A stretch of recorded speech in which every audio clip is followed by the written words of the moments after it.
no man should think that what they are going through is also what the woman is going through. It's totally different. It's not on the same level.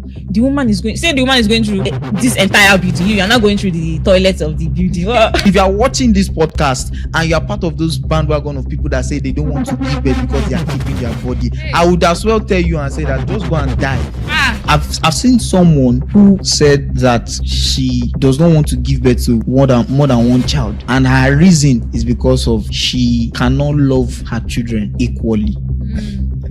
Now, to me, when I heard that, the moment we can take away our feeling and replace it with what is right, I think this world will be a better place. Ladies, I've seen ladies that say, I've heard ladies that say they don't want to give birth because of they want to keep their shape. See, there's nothing wrong. You are carrying childbearing and you are reducing it to making love, to a sexual part. That's just one part of it. Okay. A baby is going to be growing in your belly for 9 months, and don't even get me started on what happens after. What happens during, when you are giving birth? What happens after? There are some women that get pregnant, their body kills the pregnancy. But there are some ladies that when they love very deeply. There are some guys that when they love very deeply. No, you say you don't want to have children, but you want to have sex.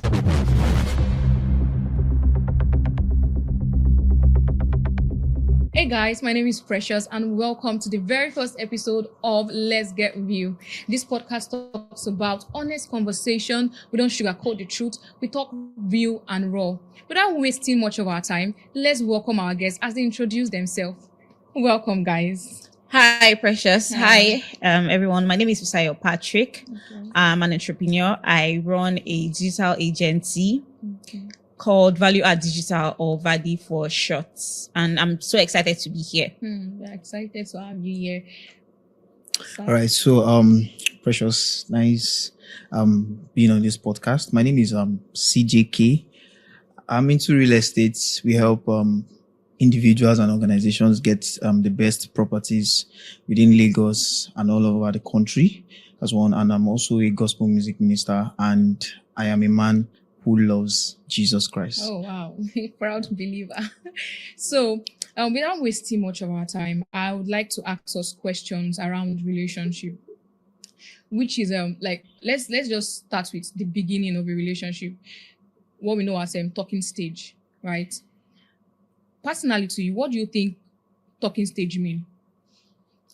Well, you would first understand that some of these things, social media gave them names, right? A few years ago, there was nothing like talking stage. I mean, it probably was, but it was not. It's not something we'll sit down to be discussing right now.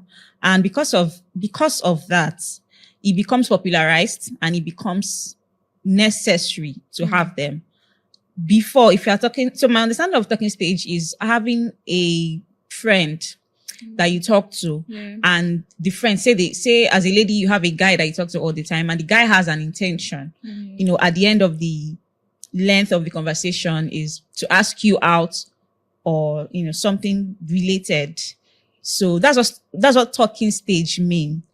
And I feel that it is necessary. Like I said that it wasn't necessary before, but because it's available now, because it's well known now, it becomes necessary. I mean, you need to talk to somebody that you want to have a relationship with for a while so that you can know who they really are and know if they're the right fit for you. So talking stage is basically having an extended period of time where you talk to a love interest. Okay, Mr. CJK, what's your own opinion? Okay, so I would say two things. The first thing I would say is I would not want to pose a narrative that social media gave talking stage a name.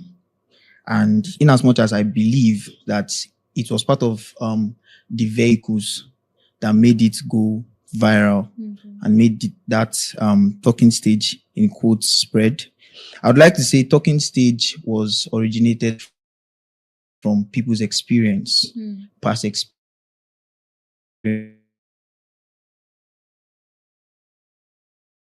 So let's go as far back as the 19th. There used to be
approve what both of you want to achieve. Okay. For example, if I want to, for myself, I have a principle that states that when, in quotes, when I'm into a talking stage with someone, it does not have to be a relationship or a romantic stage. Okay. I can decide to go as far as I want until maybe, just like people say, they have boxes. Okay. So if you don't tick all the box, if you don't tick all those boxes, I don't think that relation, people, I think, let me say this. Somebody may be in a talking stage with you. They just want to have you around. They love your company. Yeah. But they don't want anything romantic to exist between both of you. But because the person knows that if the person makes it clear to you that I don't want this, you will definitely either dissolve that relationship. And it could be due to the value you're adding to the person. The person wants to keep you around. And the person knows that your motive is so that this relationship will end up romantically. And the person has weighed you and said, okay, you are not someone I can go into a romantic relationship with, but I want your company. I like your company. I like to be in your company. Do you understand? So for how long a talking stage should be, it depends on both of you. What you want. Do you understand? Nobody should give a particular benchmark and say this is how long a talking stage should be. Moreover, there is a balance, and that balance is that so long as you've not gotten the clarity you want, you can extend it. So you are not to rush. So long as you've not gotten the clarity you want. If, for example, let me go spiritual. Okay. Do you understand? So spiritually, there are certain biblical standards that one must have before you can go into a relationship with the person. If you are someone who has a spiritual standard. Sorry, please, can you tell us what are those Okay, standards? so I give you an example. So for some persons, they would rather not go into a relationship with an unbeliever. Now, for me, let me explain. Now, that unbeliever, there are two sides. There's an unbeliever who is ready to learn, who is ready to be taught, who is ready to, if properly explained to, if properly mentored, if properly discipled, that person can become a believer. And there's the unbeliever that is not ready to learn, he's not ready to bend the standard, he's not ready to accommodate you, but he wants you to accommodate him, or she wants you to accommodate her. Do you understand? So that kind of unbeliever, 2-3 weeks, you already know that this kind of person, we should not even be talking about anything relationship. We should not even be unequally yoked. We should not be yoked together. But that unbeliever who, in quote, has not received the Holy Ghost, who has not accepted Jesus verbally as his Lord and his personal Savior, but you know that this person is willing to, okay, when it's time for this activity, that is biblical, he's ready. When it's time for this, he's ready. But he has not just gotten a proper mentorship, a proper discipleship as to what the believer's life and salvation is all about. So for that kind of relationship, it is not advisable for a lady, I would advise that as a lady, if he's a guy, it's not advisable for you to be the one to mentor him or disciple him. But for a guy, I can still say, not like it's a doctrine, but a guy can still, teach a lady. But a lady trying to teach a man, men are egoistic, so they would not even want to bend. Do you get? So for that kind of relationship, using this context, I feel like you can take as much time as you want. But if you are somebody that you don't care, I disagree. Okay. There's no let's have it.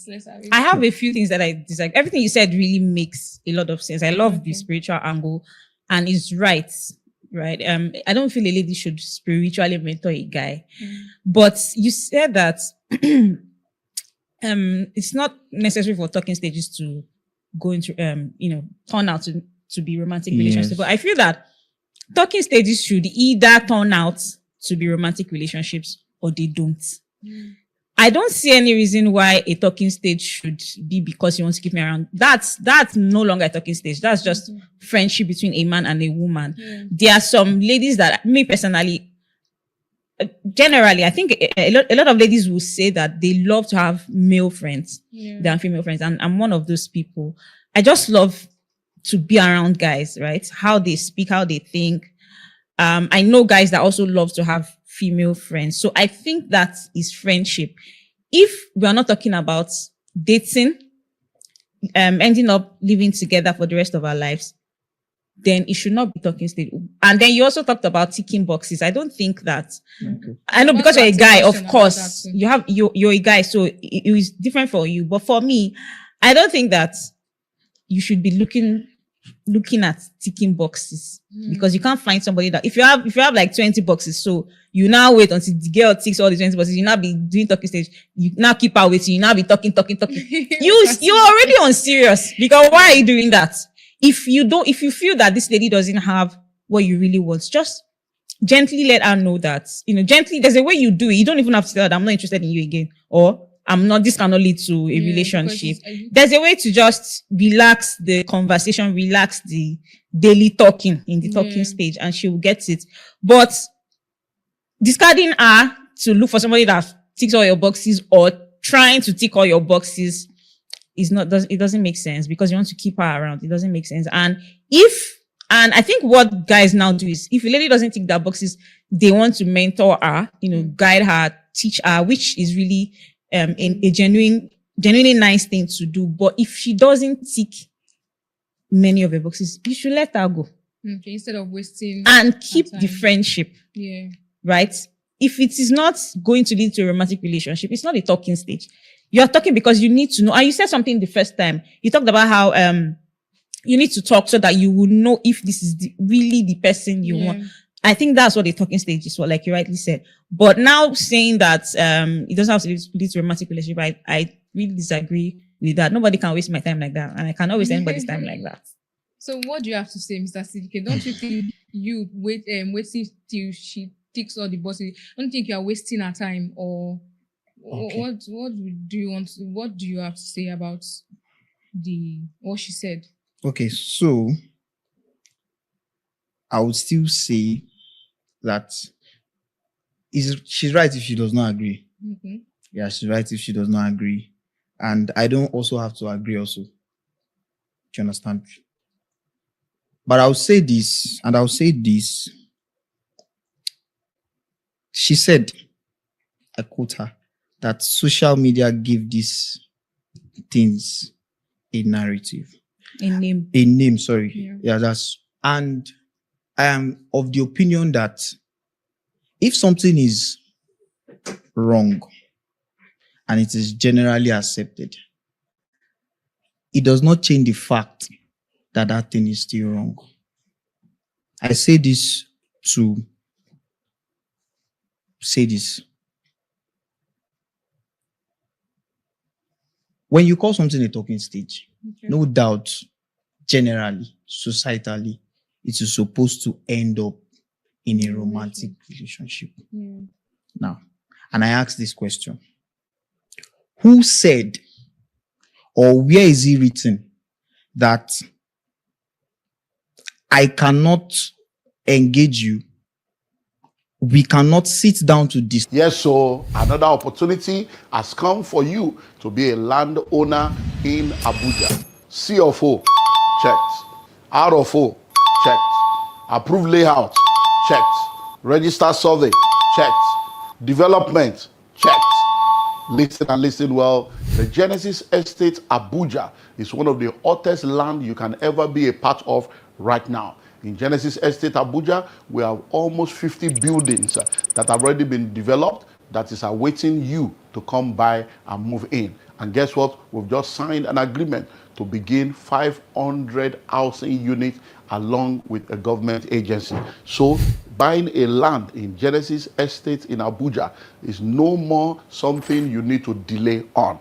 Genesis Estate is located behind Bingham University on the Yanya Kefi Express Road in Outer Balefi. All documents are intact, and with just 20 million naira, yes, you heard me right, with 20 million naira, you can own a plot of land within Genesis Estate. That 20 million covers for the land, it covers for your developmental levy, it covers for infrastructural due, it covers for all your documentation, no hidden fee, and guess what? We give you 90 days to make the payment.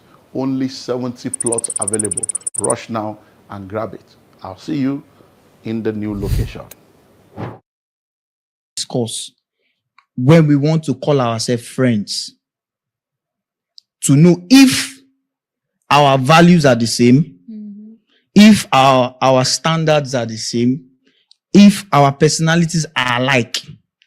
It is not written anywhere. There is no body, there is no principle that says that. And you know, the reason why people say, you just meet somebody and you're already calling the person your friend, it already shows how low intelligent you are.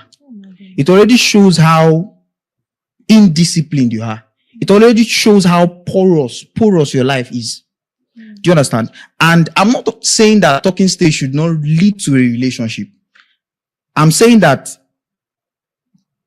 talking stage does not always have to lead to a romantic relationship. Now, the word relationship, when you put romance at it, you have given it maybe like a category. But the word relationship is general. And we never said, your question was never, should talking stage lead to a romantic relationship? You just said, should talking stage lead to, how long does talking stage needs to last? Yeah. So there was never what was the word now? There was never a clear definition to what your question was. So I am of the opinion that if your talking stage is, if I meet a girl and my goal is to woo this lady, do you understand? I make it known to you. Straight up. After this is why I came.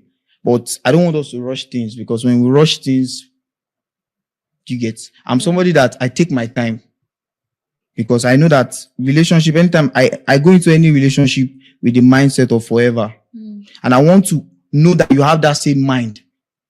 Do you get? Okay. So that if that's why you want to extend the talking stage. No, I don't necessarily have to extend the talking stage. Okay. The talking stage does not necessarily, I'm not even of the opinion that any guy that should keep you on a talking stage above 3 months, you should already know that this guy is not serious. Do you understand? I'm only saying that you guys should, until you are cleared, because now you guys don't know each other. Yeah. You are not raised by the same parents.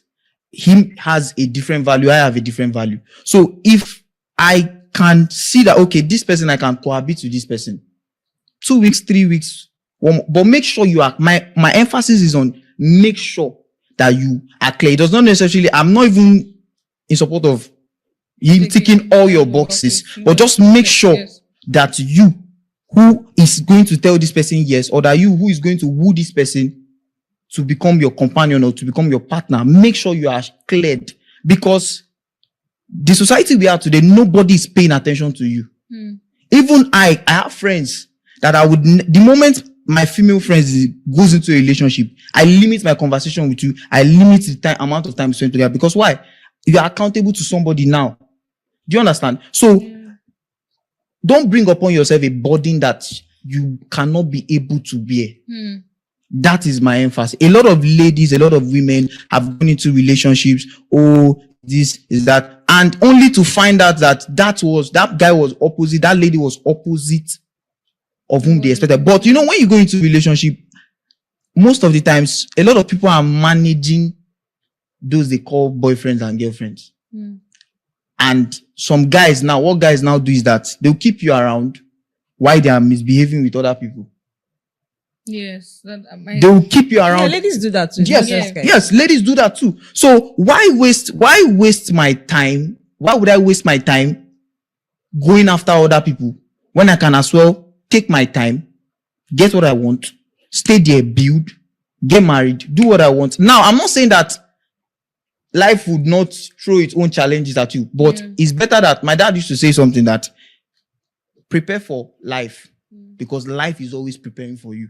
So prepare for life, because life is going to always prepare for you. So whether he ticks all your boxes, whether you are keeping him for long, just make sure you are cleared, because nobody, and I repeat, there is nobody on this earth that cares about you.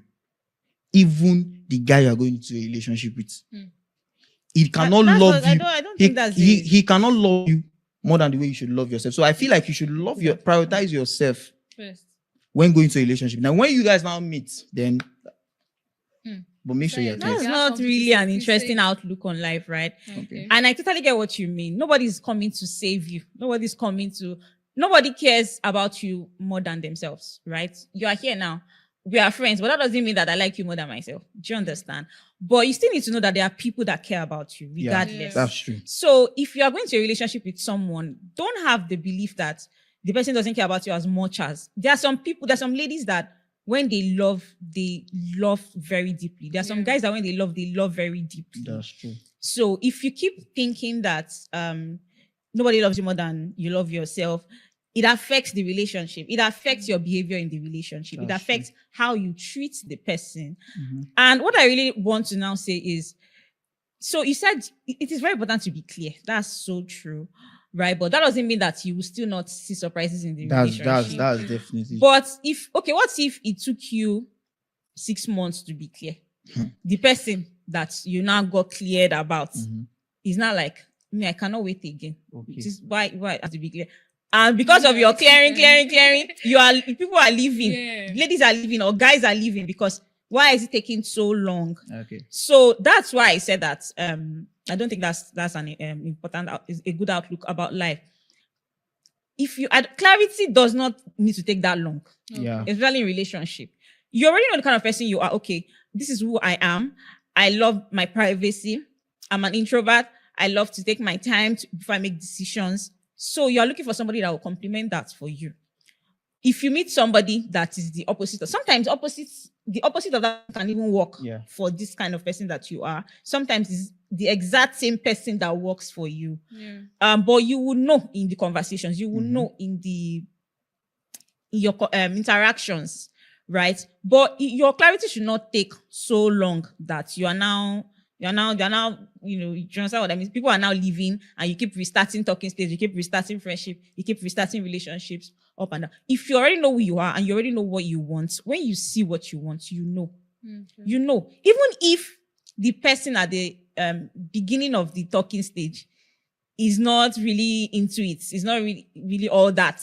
But you know that this person has the characters you want, this person has the traits you want. And some guys even are nice enough to help ladies discover themselves, that part of themselves, right? There's some guys that they will meet a lady who is uncultured, a lady who is rude, a lady who, and they can identify that, okay, she's dealing with trauma, and they help her get better.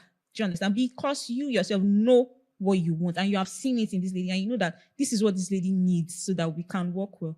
I think that's all you need. Okay, thank you so much. So we're going to delve deeper now. So we're not we're leaving we are leaving talking stage now. We want to enter. So there's this question I'm meaning to ask, but I'm just going to ask the question first, then I'm going to ask you other questions. Does living a relationship for peace makes you selfish or responsible? Now, before you answer that question, I just want to know, do you guys have an ex? I do. Do you have an ex? Mr. CJK, do you have an ex? Gaslighting. Gaslighting. Okay. No. You have an ex. I should. You say you should. Oh my God. Damn, you forgot about that first. That's really bad. I should. So, why did you guys break up? Okay. Why did I break up with my ex? Well, the relationship started really nice, right? I didn't want the relationship because of peculiar differences. I didn't want the relationship, but he was very consistent, you understand? And he was doing some things that I considered very nice, like very kind, kindness, always. So I said, oh yeah, let's give it a shot. Let's see where it goes. And I did. And it went on like that. But after a while, thank God that we spent that length of time in the relationship. How many We were years? able to, Sorry. it was a year. Okay. So we were able to see differences. So me, I don't like men that are too emotional. Men that are too emotional, like I called you, you didn't pick, it's all over the place, he cannot eat, he cannot sleep. So I like men that are concerned, right? So there's a balance. There's those that are too emotional, those that are not emotional at all. That one is very bad. But those that they know how to, they have it, but they are keeping it in check. So they've called you many times, you have not picked. They did not call your mother, they did not call your daddy, they did not call your pastor, they did not call your friends. They've left you messages just so when you come back online, you can see that they've called. That's how I like it to be. So, but the person I was with was pretty emotional, and he told me that he's emotional. This is how he is, and I thought I could manage. But after a while, after a long time, I thought I was too much. It was really too much, and there were other things apart from that. There were a lot of there was this, so something happened in his family and he had to take charge of things. But it really affected us because me, I wanted us to focus on the journey, focus on the future. But he was being held back by family, held back by duties and stuff like that. So it wasn't really going very well. It wasn't so is it going that the well. communication was now less? Or No, less. My ex was. That was why I said I went for it because of the qualities that I saw. He was somebody that communicated. Then that was another problem. Me, I don't like too much communication.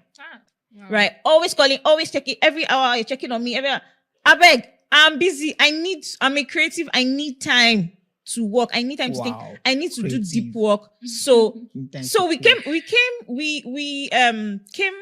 What's it called? We agreed that okay. Let's talk in the morning, first thing in the morning, after our devotion. Let's talk for a long time. And then let's just do a short check-in in the afternoon, just a WhatsApp chat. And then in the night, another long time. But he was somebody that wanted to talk all the time. So it wasn't working. So eventually I had to break it up because he was hurting. He was hurting. And me, I felt like the one that didn't have emotions, the one that didn't care, because if you come here, I know they pick that kind of thing. So I just knew I had to let it go so that he could meet another lady who wanted that. So sorry. Now that you're saying this, you said something about when you wanted to enter the relationship, you just wanted to enter because you saw some qualities in him. Did you really love him before? Because if you love someone, I think people say if you love someone, you have to like. But yes, did you love him? So yes, I did. Right, but there's some things that would happen that they will squeeze the love out of you. Like, you know, where you're squeezing your clothes. Yes. They'll squeeze the love out of you. And I realized that the hurt was more than the love. The pain was more than the love. This has come again. I can't deal with this. It was getting too much, more than the love. So I knew that it was time to end it. Okay, Mr. CJK. I'm curious to hear about you. That's your ex. What's made you guys break up? So let me think. Do I have ex? Hey, Jesus, I see that girl. I do.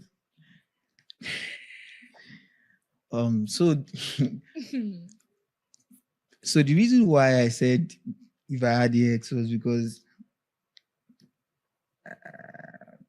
I think the relationship was not serious. How did you say so? Yes, the relationship was not serious because I think I know better now than I knew then. So then, I think that was like far back when I was in secondary school.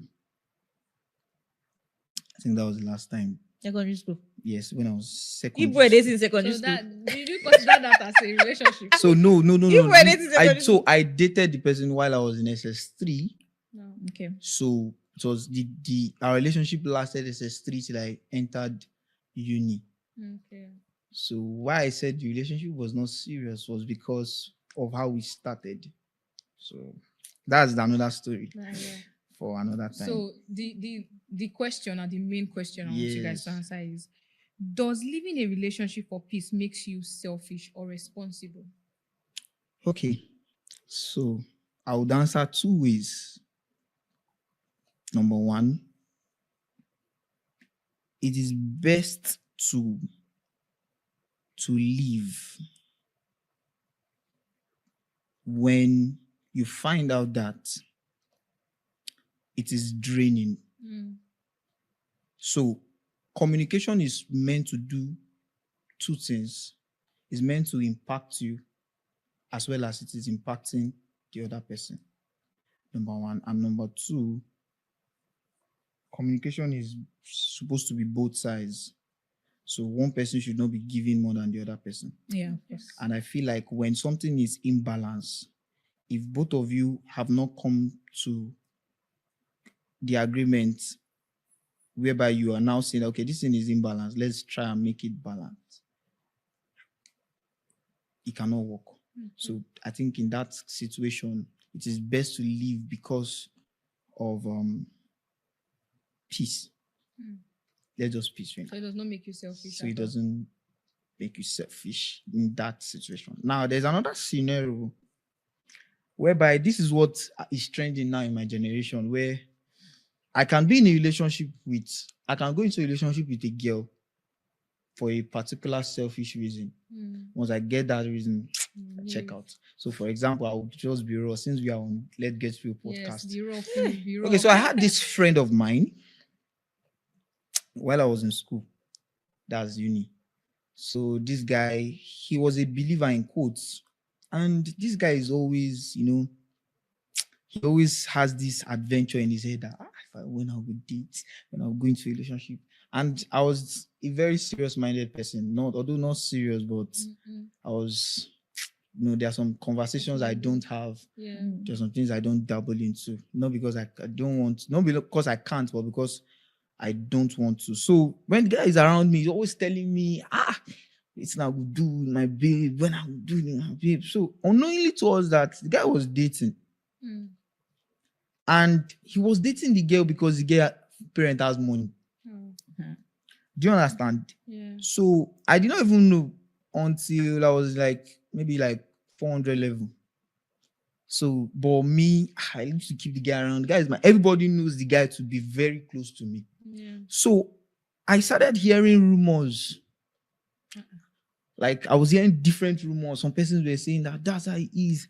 That's me. Yeah. So I had to go and confront the guy. Like, guy, what's up? Why is this person saying this is who I am? Because due to sisters in the fellowship, when I meet them, and I'm meeting you on a clear note, you are already telling me, you're already giving me the vibe that no, I don't want. So I'm like, where is this one coming from? Me that I don't even have any sin. So then I found out that the girl that I was dating, in quotes, her parents were having financial issues. And the house I was living in currently then, it was the girl that was paying for it. So when the girl could no longer keep up with the payments, he broke up.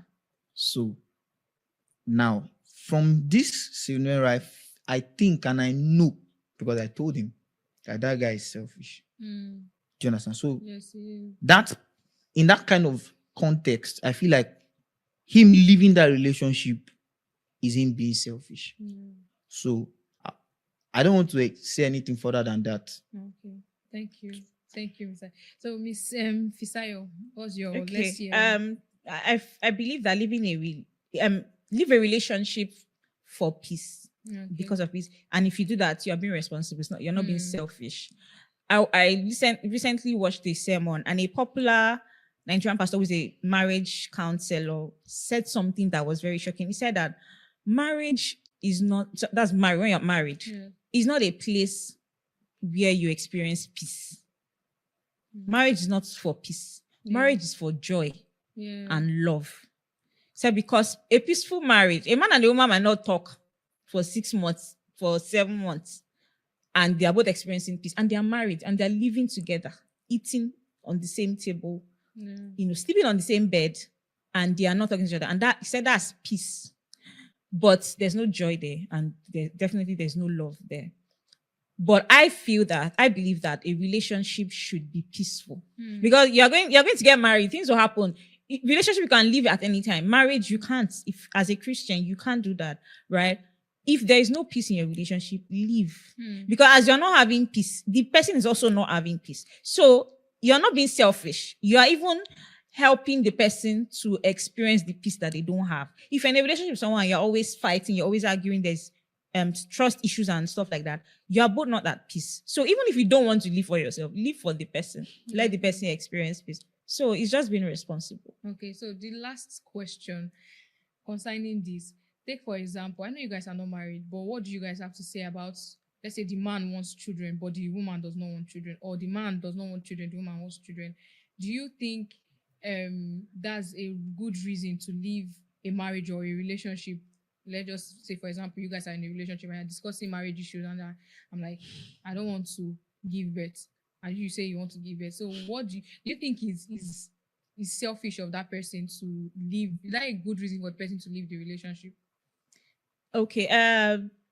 Prior to recently, I didn't know that there were Nigerian women who didn't want children. I started seeing it online.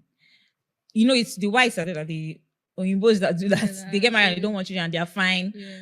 And when I started hearing Nigerian women saying they don't want kids, I was surprised. There's this popular lady that said it on Twitter, and she was like, she doesn't want kids. And anybody she's dating knows that people that that want kids, if she tells them they leave, and she's fine with it. So I was very shocked, because I believe that the Bible says, go into the world and multiply, be fruitful, dominate, and all of that. So how will you do it if so it might not necessarily be about giving birth, right? You know that the Bible has different meanings, different interpretations by different people. Yeah. But if you are not, so that's what the talking stage is for. You should not reach marriage, you not discover that your wife doesn't want kids or your husband doesn't want kids. If you're in a relationship and the woman doesn't want kids, and the man, you want kids, and you see that she's not going to change her mind, then there's no point continuing. Leave. Because there will be issues. There will be serious issues. If the woman wants kids and the man doesn't want kids, and then before you leave. Yes, so another opportunity has come for you to be a landowner in Abuja. C of O, checked. R of O, checked. Approved layout, checked. Registered survey, checked. Development, checked. Listen and listen well. The Genesis Estate Abuja is one of the hottest land you can ever be a part of right now. In Genesis Estate Abuja, we have almost 50 buildings that have already been developed that is awaiting you to come by and move in. And guess what? We've just signed an agreement to begin 500 housing units along with a government agency. So buying a land in Genesis Estate in Abuja is no more something you need to delay on. Genesis Estate is located behind Bingham University on the Yanya Kefi Express Road in Outer Balefi. All documents are intact, and with just 20 million naira, yes, you heard me right, with 20 million naira, you can own a plot of land within Genesis Estate. That 20 million covers for the land, it covers for your developmental levy, it covers for infrastructural due, it covers for all your documentation, no hidden fee, and guess what? We give you 90 days to make the payment. Only 70 plots available. Rush now and grab it. I'll see you in the new location.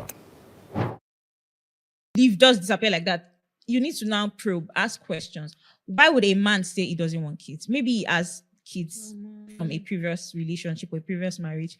Maybe he had trauma, extreme trauma. There's something they call ACE, adverse childhood experience, where adults leave out things that were caused by a child during childhood. So you need to find out why the man is saying he doesn't want a child, why the woman is saying doesn't want a child. Some women have said that, their mother died while giving birth to their last born, their sister died while giving birth, their friend died while giving birth, so they don't want to give birth. If that's the reason, then there can be, that's not, if that thing is taken away, the woman would want a child. So then you need to seek help. You need to, with her, seek help. If you are really serious about being with her, therapists, counselors, spiritual leaders, let people pray, ask, it's trauma. Trauma induced, take it away. If it's the man, is that. But if it's that the woman cannot give birth because of a past, and she came out clean and told you this is why she can't give birth, then this is why she can't give birth. And because she knows she can't give birth, she doesn't want children. Let her know, okay, there's adoption. We can do adoption. There's surrogacy. There are different ways to have children now. But just don't, if they're adamant about it, I don't think it's necessary to go Thank forward. Thank you so much. Mr. CJK, just help us round up. Let me just know your own opinion. Just Okay. few seconds to explain. So first of all, one wants a child, one wants children, and the other person does not want. Yeah. Like, who doesn't want children? People. Wow. Some people. So I would say, first of all, the lady or the man that does not want children is not selfish. The man or the woman that wants children is also not selfish. So, and I would say further that for a lady to get to the extent where she would say she does not, I'm not talking about those, that, and we should always, this is our generation, and we should sometimes, when there's something called psychology, when you see something that somebody says, drop your phone and process it before you just open your mouth and say you don't want it. Because sometimes we live people's experience. Sometimes we live other people's life. And we defend it as though it's our life.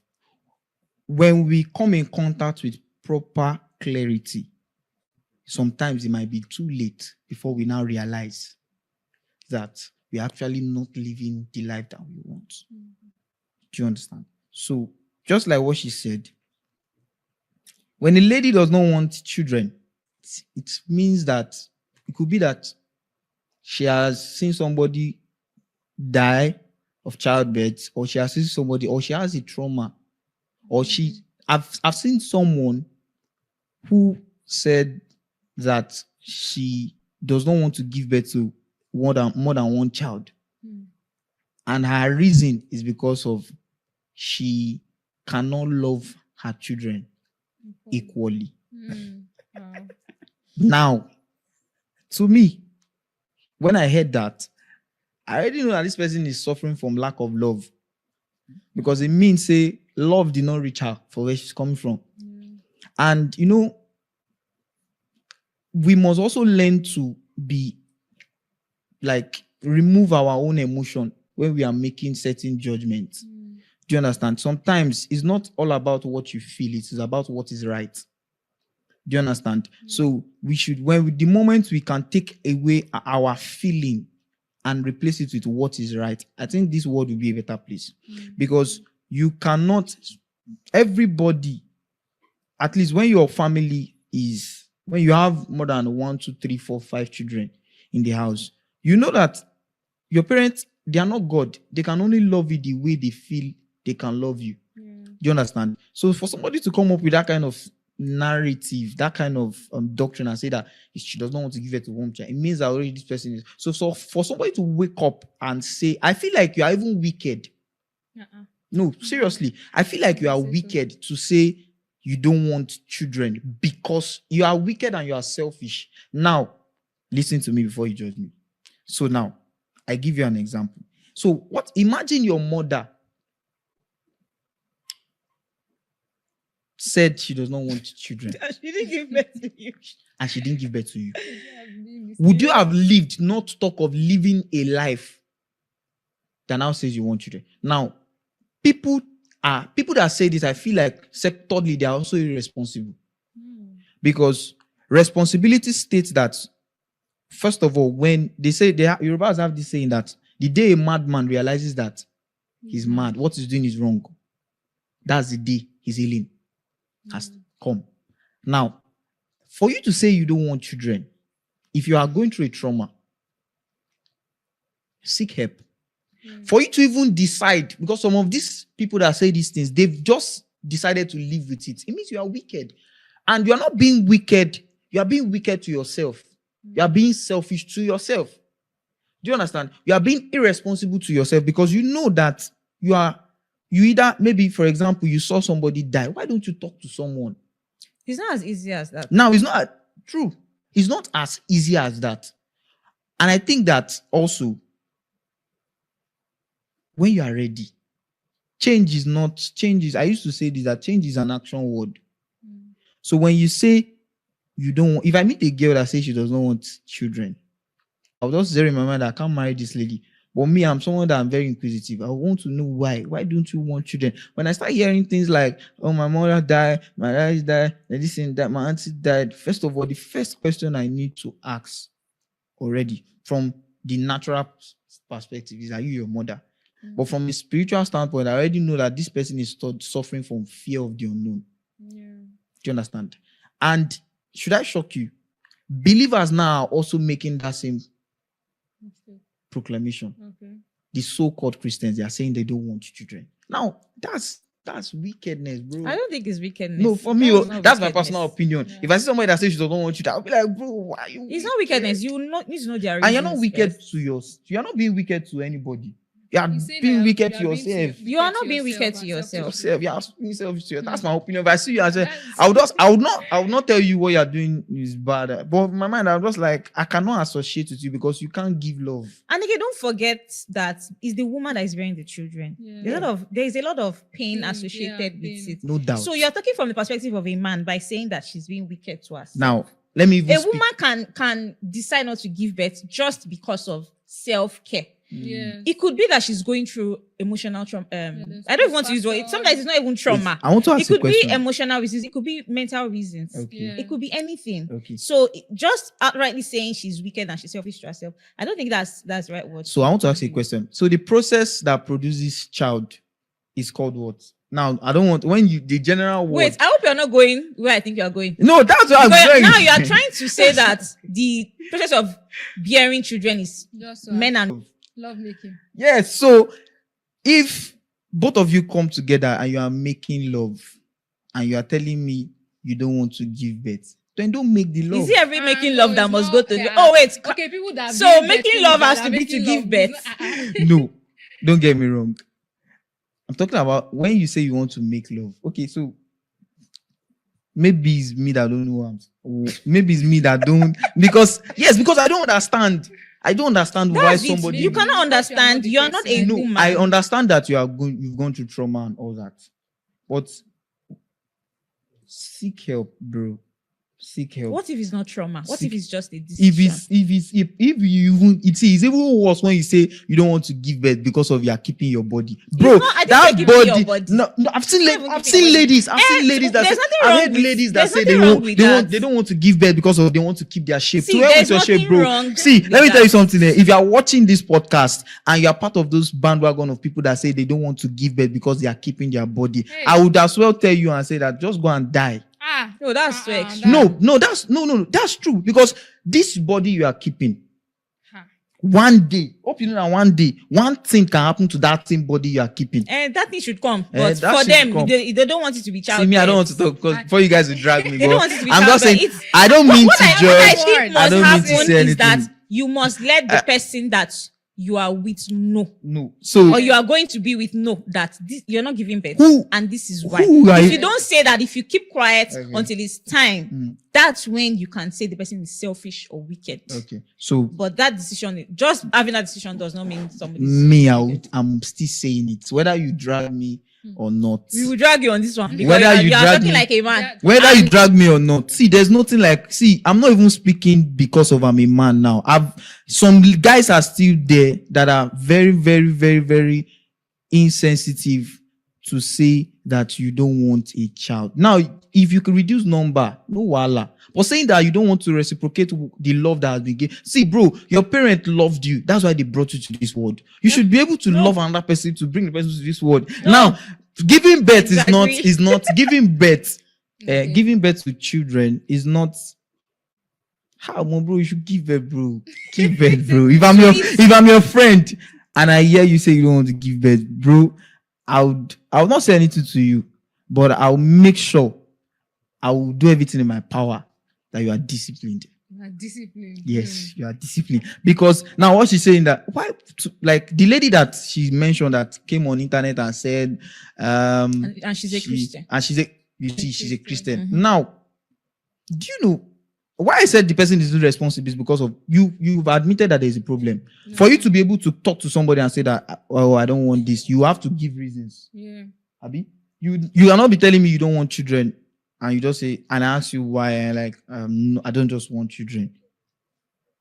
You would give me reason and say, okay, you don't just want children. That's good enough reason. Okay, when someone say you don't just want children.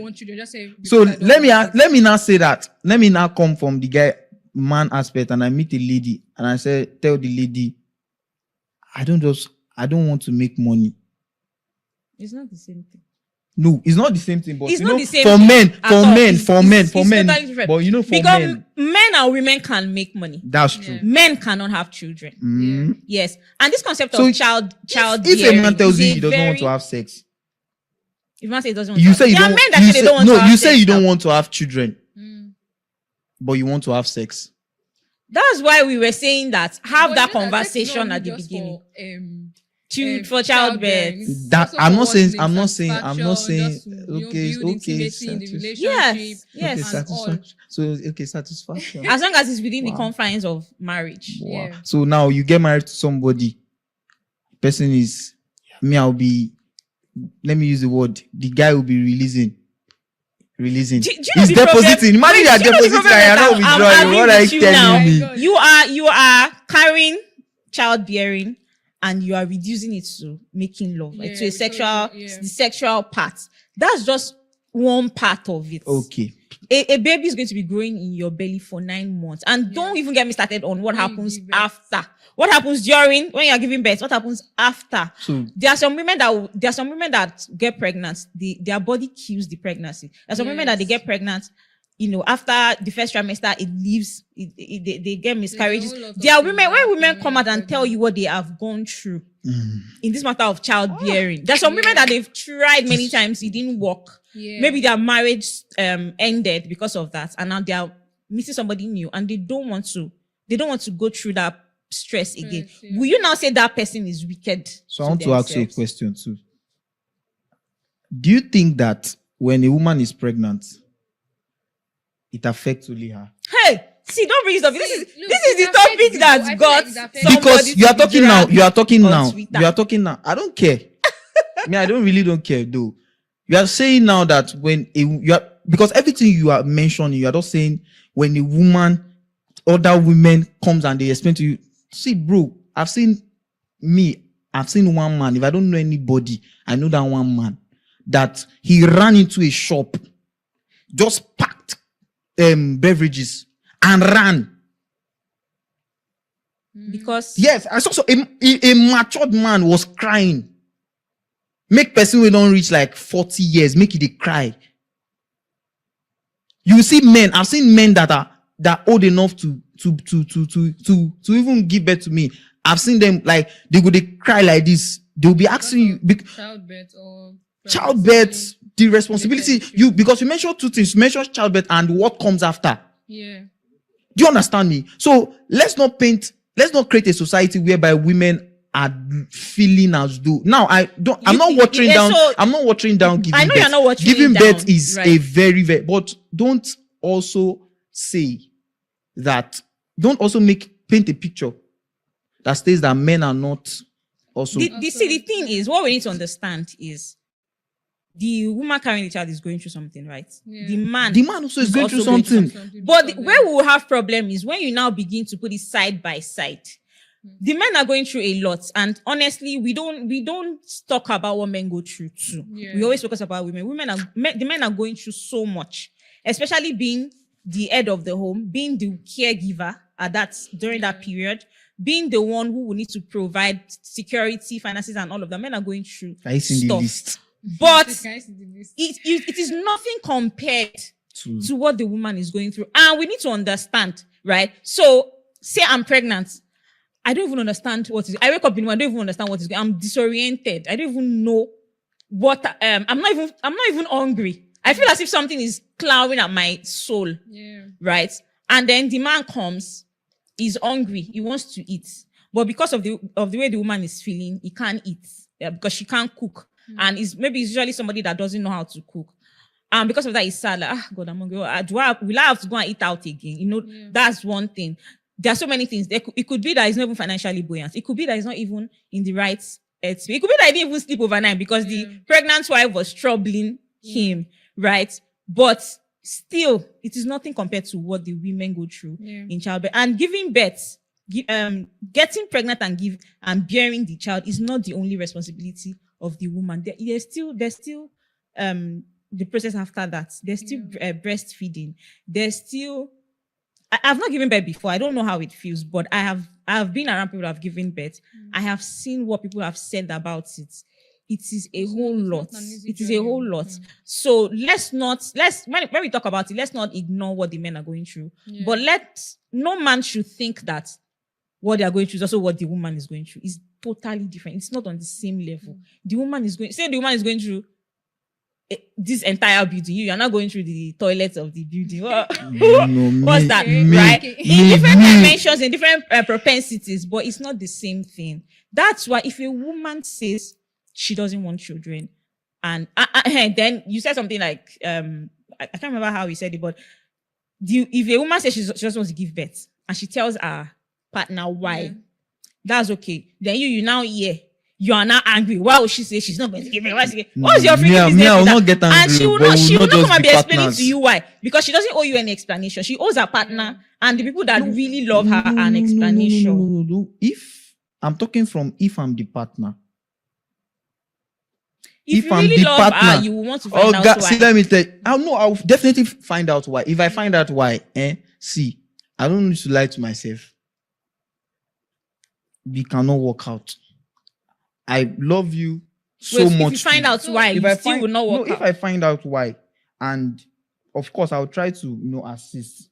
There are some women that when you are even trying to help them, it's even like, it's my life. So when I find you, but if you are a woman that I know that, okay, you make yourself really vulnerable to the point that, okay, we can work this thing out. Okay, I can still tell you, okay, don't worry. We can work it out together. No, this thing there. But when I find out that, because I've not met, let me not use the word I've met, but from stories that both my guys, people have told me, there are women that they don't even want to embrace that change. Their own is that date me the way I am. Marry me the way I am. And it does not work that way. It does not work that way because you brought your predicament. Predicament. Yes, that's a predicament. You brought your predicament to the table. It's not a predicament. It's a choice. How is it a predicament? Because you don't want to give birth. You don't. See. Let me tell you. Who in her right senses, who in his right senses would say he does not want to give birth? See, you are being cultural. That's the issue. You are being cultural. What is culture? Let us define culture. You are talking based on your belief, your values, your mindset, your environment. If you grew up abroad, you will not be saying this. If you grew up in America, for example, and women are telling you they don't want to give birth, it is either you agree or you disagree. You cannot say a woman that doesn't want to give birth. Why would a woman say she doesn't want to give birth? It's culture. It's Nigerian tradition that's making you say that. Madam, I want to ask you a question. When we started this podcast, I said something. I said that because something is generally accepted, because something wrong is generally accepted, does not mean it's right. You need to know if it's even wrong or not before you make that conclusion. So now, if we want to know whether it's wrong or right, I think we should go back to the Holy Book that started this whole pilgrimage stuff that we are in now. And I don't want you to come and start saying when Bible said that you should increase, multiply, and replenish. It was not only talking about childbirth. It was not only talking about childbirth. I know that's the angle they want to go, but I want you to also understand that God does not do a business and lose. One, God does not make an investment and he does not get a return. If God never wanted part of your job description to be childbearing, he would not put those organs responsible for that particular adventure. He would not put it in you. Same thing if he did not want a man to be responsible for putting in baby or child inside of you, he would not put that it was not male organ. The Bible never said he puts it there because so that will give birth. Wait. See, when the Bible said that it was not good for man to be alone, he created a woman because he wanted them to have relationship, right? And that includes sexual relationship. Okay. So, and you've heard many times that sex within the confines of marriage is pleasing to God. Okay. So God puts it there, I believe, for us to have pleasure with our partners, not for us to get children alone. Alone. I like that word. Thank God you use that alone. Now, me and you are on the same page. We're not on the same page. Because so we are on the same page because I'm not disagreeing that I'm not saying that childbearing is the only thing a woman should do. Yeah. I'm only coming from the angle that says that if I'm playing my full role and you choose not to play your full role, it means that either one of us is selfish. Now, I'm not talking about that person that went through trauma and is willing to work things out. I'm talking about that person that is adamant, that is saying, this is who I am. Marry me like that. Take me like that. Bro, you're not even considering me. Your own partner. Yeah, I know that you're talking like that. Yes, I know that you're going to say it. I'm an Igbo man. I'm not just an Igbo you man. need a lot of children to help you work on your farm. No. I don't need a lot of children to help me work on my farm. Okay. Do you understand? I don't need a lot of children. I'm not even talking about. I'm not talking about gender now. Okay. It is.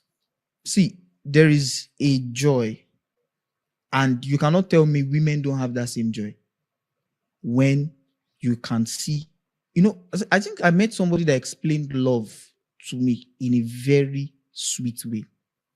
God bless that person. Wherever she is. She said, when a man and a woman meet themselves, they fall in love. When they meet themselves. When they get married, they make love. Yeah. The love they make goes from feeling to becoming tangible. That's the children they now see. Okay, thank you so much. Do you understand? Now. Have you heard women? Now you're a woman. You might have not given birth before. But have you seen that there's a special kind of love a woman has for her children? And she has a now more special kind of love for her husband when her husband loves her, loves the children. Yeah. I'm not trying to be biased here. I'm not fighting women. I'm not saying you cannot. Women. I'm not saying what you about cannot. women that cannot give birth? See now you're already taking this. Now you are You not telling me that childbirth is the tangibility of love. So what about women that cannot? I did not say it. I said somebody. You said you love it explained beautifully. it, and I loved appreciated it. So now, if they don't give birth, does that mean that their love has not become tangible? Does that mean that because the woman does not have children to love, the man also does not have children to love, so that the woman will love her specially? Does that mean that their marriage is not? I never said that your child, you need a child for your love to be tangible. Now, even if you want to say the word tangible, now I want to ask you a question. How else can your love be tangible? Because tangibility talks about something physical that you can feel. I'm not talking about something emotional now, something physical, something tangible, something I can hold, something I can see. Like a baby. If you say so, like a baby. Evil man. If you say so, like a baby. Now, shout out to all the women out there. I love you so much. No. Shout out to all the women out there. But not shout out to those women. Shout out to those. Whether you want kids or not, shout out. That want kids. Now. If you said something, what about those women that cannot give birth? Bro, you cannot give birth. It means that it's beyond your control. That's in context to what you're saying about tangibility. So now, when a woman cannot give birth, we cannot hold her responsible, especially unless those that are, I don't think they are okay. But we should not be able to hold her responsible. When we check you biologically, medically, you are okay, but you cannot just give it. That's beyond your control. But bro, there's nothing wrong with you. Everything is okay. Just that an experience, which I'm not downplaying the experience. Just that I'm trying to let you know that give yourself an opportunity to come out from that experience. Do you understand where I want you to see? Give yourself an opportunity to come out from that experience. So they've come out of that experience, they are healed. No. But they still just want to maintain it like that. That you means we are not out. Out of what? Freedom is not freedom. Actually, until you can give express birth. yourself. True childbearing. No, don't get me wrong. It is I'm saying weird that freedom. you are linking it to you're linking childbirth to being the most important thing in marriage. It is not. That is not It the is most not. important That's thing. what that's what I've been saying. That's not you the are most you are important linking thing. it to be that is the fruit of the marriage. That is the absolutely not. Right? Okay, so- Men are sorry, we have taken them of our own. Yeah. That's If you want true. to take the But podcast- actually, I want you to understand something. Okay, please find out. I'm still on the opinion. Now, you don't have to agree with me.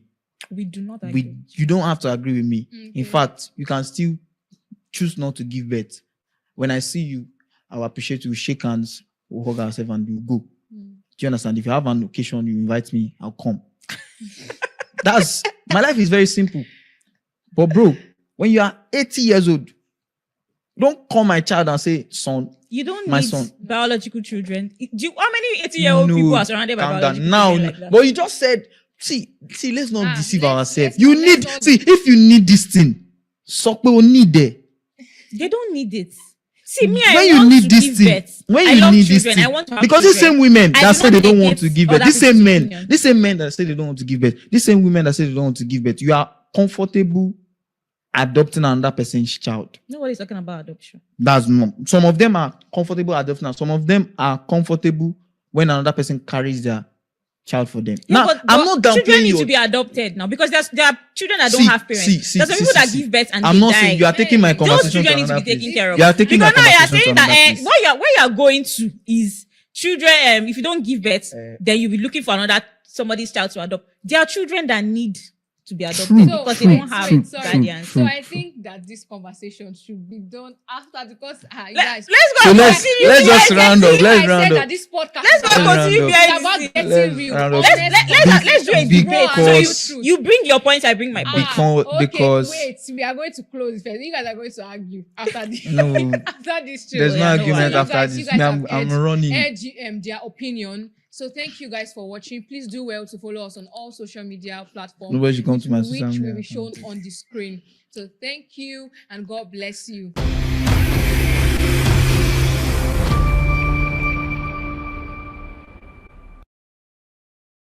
Yes, so another opportunity has come for you to be a landowner in Abuja. C of O, checked. R of O, checked. Approved layout, checked. Register survey, checked. Development, checked. Listing and listing well. The Genesis Estate Abuja is one of the hottest land you can ever be a part of right now. In Genesis Estate Abuja, we have almost 50 buildings that have already been developed that is awaiting you to come by and move in. And guess what? We've just signed an agreement to begin 500 housing units along with a government agency. So buying a land in Genesis Estate in Abuja is no more something you need to delay on.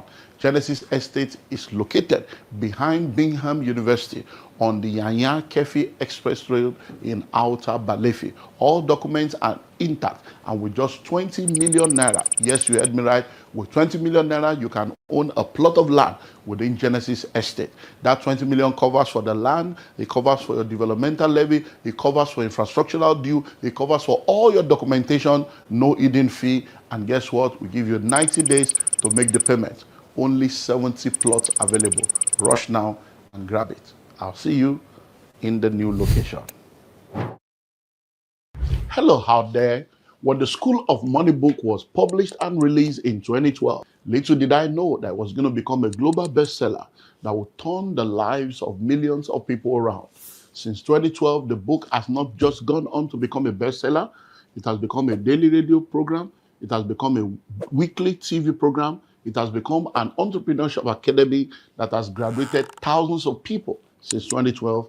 And now, in the year 2026, the School of Money University is now live. Yeah, that's the bank. So you need to join the School of Money University. So if you're listening to me anywhere in the world, distance is no more a barrier. The School of Money University is a global virtual platform for anyone that wants to learn how to make, manage, and multiply their money. And it serves as a blueprint for raising a new breed of entrepreneurs. When you register and become a part of the School of Money University, you're going to enjoy access to everything I've written when it comes to wealth creation. All my products on wealth creation will be available to you. And then we have 50 studio mastered, studio recorded, specially curated modules on wealth creation. You cannot afford to miss this global opportunity. With just $100, you'll be a part of the School of Money University. You have access to all this, and then you're going to be connected to the global alumni platform so that together we'll win. If you want to go fast, go alone. But if you want to go far, go with others. So come on board the School of Money family and let's make wealth together.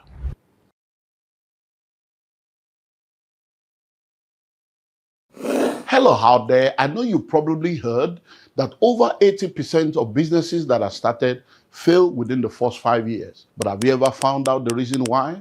Well, one of the reasons why a lot of businesses fail within the first 5 years is because a lot of people go into business as a young desire to see their passion become a reality. Some go into business because they just want to survive. They just want to make ends meet.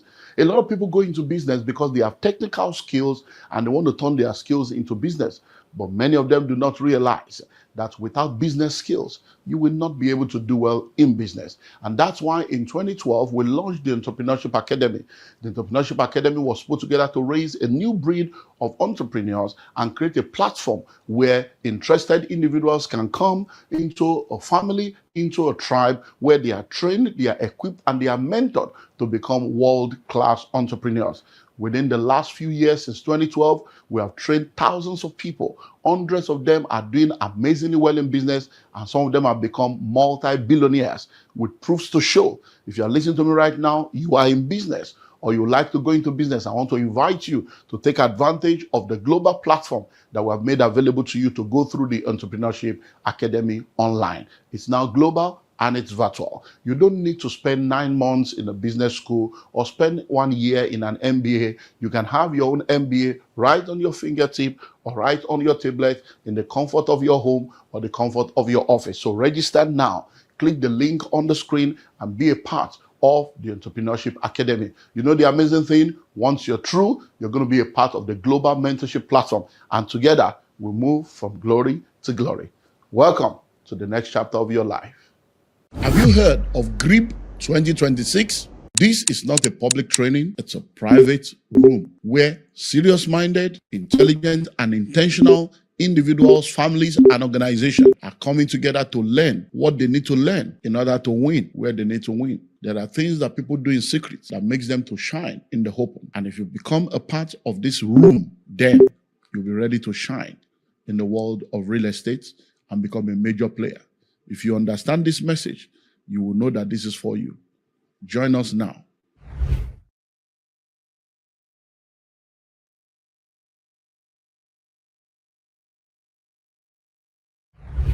Happy birthday to me. Happy birthday to me. Happy birthday, happy birthday, happy birthday to me. If you don't celebrate me, I celebrate myself. Hello, I'm Dr. Olumide Emmanuel. In the last 3 years, I've always had the opportunity to be a blessing to people through what we call the birthday promo. And I'm happy to announce to you that the birthday promo for 2026 is here from the 1st of May all the way to the 31st of May. We are offering 50% discount on 2 of our locations. So if you want to be a part of this birthday promo, we have 55 plots in Madiba Countryside City. Yeah, in Obafe Miwode local government. See the layout, see the gatehouse, work is going. So, and then in Genesis Estate in Abuja. Oh yeah, Abuja, see Abuja. Oh yes, so that's Abuja. We are offering 55 plots, also 50% discount. So yeah, it's 10 million, and instead of paying 10 million, you pay 5 million naira only. All inclusive, oh, Abuja, 20 million. Instead of 20 million, you pay what? You pay only 10 million. The money covers for the land, it covers for all your documentation, it covers for developmental levy, no hidden fee. And guess what? If you plug in between now and the 31st of May, we'll give you 90 days to make payment. Yentunko. One more. Madiba palm tree farm. Oh. We have added the palm tree farm to the promo. 6 million per acre, 15 million per hectare. That one, let's do 100 plots. Happy birthday. Oh yeah, plug it.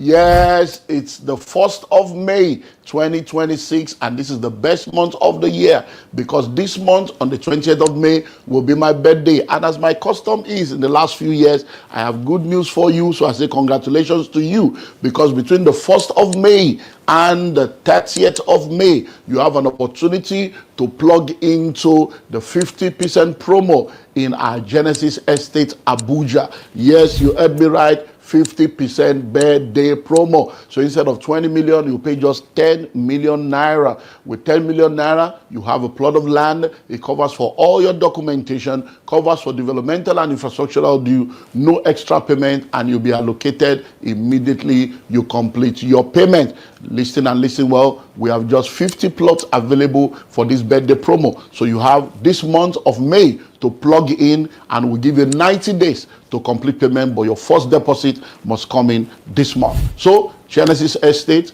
Outer Balefi, behind Bingham University, you have no reason not to plug in. Congrats in advance.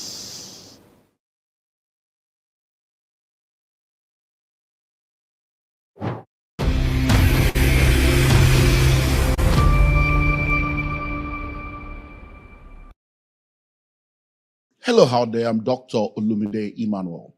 In 1997-98, when I stepped out and started acquiring real estate, there was little that I knew about the intricacies and the complexities of real estate investment and real estate development and the entire real estate world as a whole. In 2001, I started my first real estate development with the acquisition of 50 acres of land. And I suddenly realized that just owning lands and investing in real estate is not enough if you don't understand how to navigate the complexities. In the last 27 years of my life, I've made so many mistakes when it comes to the world of real estate. And as a result of the mistakes that I've made, I've gone on to then use my own mistake as a wisdom channel to help train, raise, and empower other people to do well in the world of real estate. One of the things I've done is in 2003, I started mentoring people to be able to do well in real estate and do it right so that they will not repeat some of the mistakes that I made.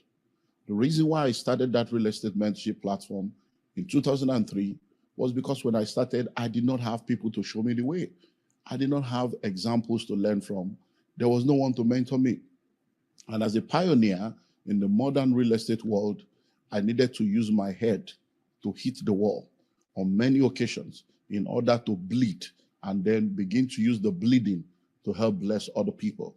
If you are listening to me right now, I want you to know that what I want to share with you in the next few minutes will possibly be the most amazing information that you need if you desire to do well in the world of real estate.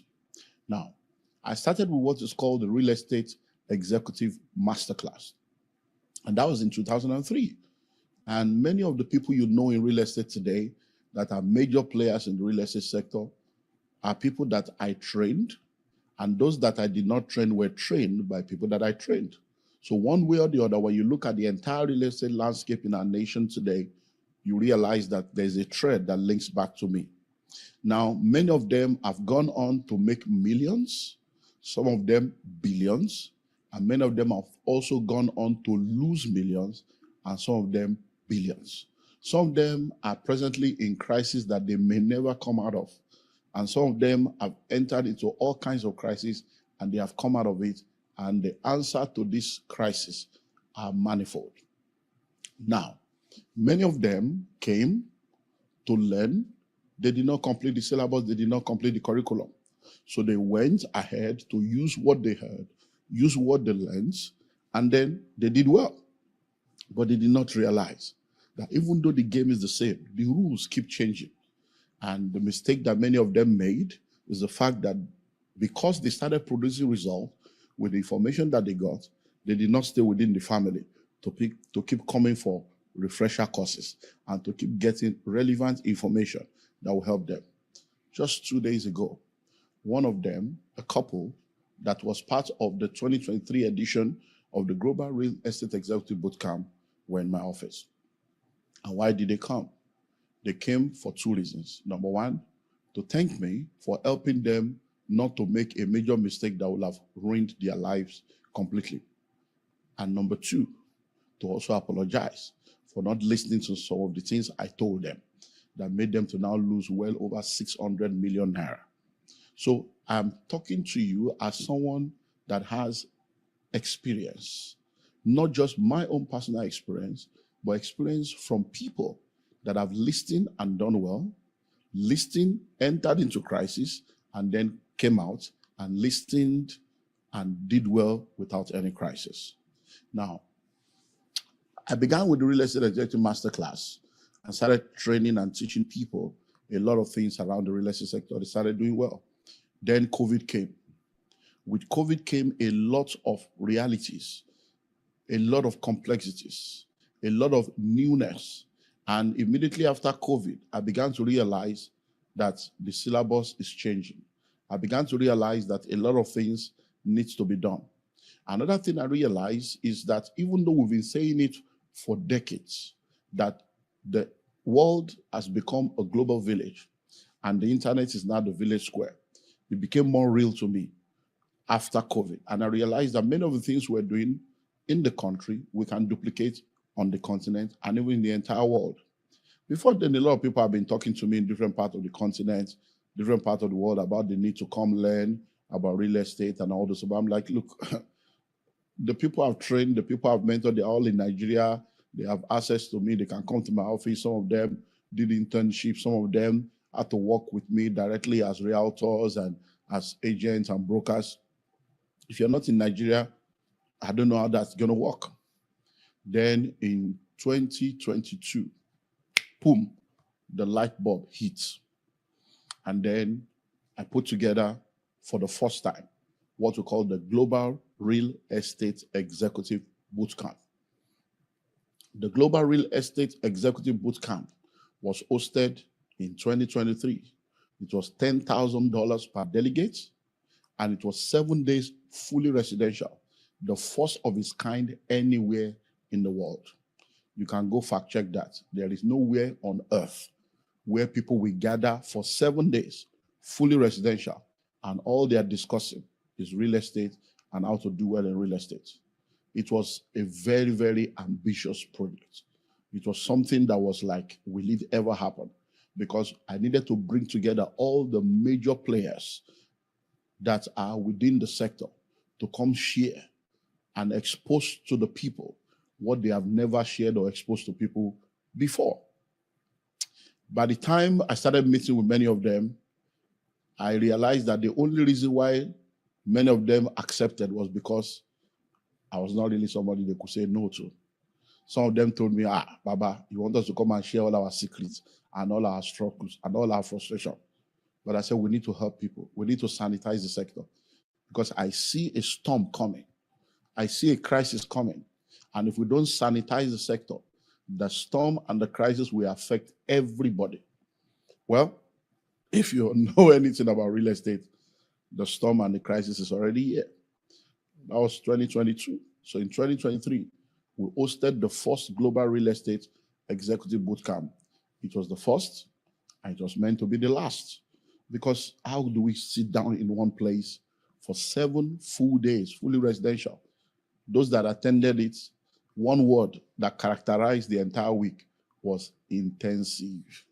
You know why? We started in the morning, sometime 10 p.m., we're still in class because the curriculum was just something else. Everyone came with their A game. Everyone gave their best. And I'm happy to announce to you that we had people from almost about 18 different countries, and we had people from all over the world that came in to be a part of that event. Between 2023 and now, many of them have gone on to become billionaires, doing turnover in multiple billions. I can say to you categorically that over 87% of those that attended the 2023 edition of GRIP are doing fantastically well right now, simply because of the value that they got from that. Then GRIP 2023 came, and GRIP 2023 was over. And we've been bombarded for the past 3 years. You cannot make it the last. You have to do it again. What of those of us that could not afford that one? Many of us were planning to do. We thought it would be annual. And then the pressure has been on. I'm not someone that normally bows to pressure, and I'm not bowing to pressure. But as the crisis I spoke about in 2022 and the things I predicted and forecasted in 2023 became a reality in the last few years, I also realized that something needs to change. We've seen a lot of demolitions, and many more will come. We've seen a lot of defaults, and many more will come. We've seen a lot of crisis with reference to inflation and the ability to deliver on promises for developers, and many more will come. And I suddenly realized that even though people are asking for us to bring GRIP 2023 back and do it again, there was a deeper issue that needed to be dealt with. What is the deeper issue? Because of the low barrier to entry, a lot of people have come into the real estate sector, and everywhere you turn around, real estate, real estate, real estate. And I realized the market is not saturated, but the method is saturated. And as a pioneer, as one that has been given the privilege to be able to lead and help people in this area, I went back into the archive, I went back into the secret place, and I began to think of what next to do and how to further help the industry. And out of that experience came 15 brand new masterclasses, 15 brand new modules. And that is one of the major reasons why we are having GRIP 2026. Not because of all the things we did in 2023, because they are all available online. You can go to the GRIP online, register to be a part of that. So with a little money, you can be a part of the GRIP online. So all the things we did in 2023, you can have access to that. We also have the GRIP pack with just, $2,000. You can have access to all the stuff that we did in 2023. 2023, all the videos, all the PowerPoint present, everything has been put together in a pack. And with just about $2,000, you can have that. But there's something that is going to be happening in GRIP 2026 that will change the game and turn things around completely. Looking back at GRIP 2023, I realized that there were 3 people that actually signaled what is going to be happening in GRIP 2026.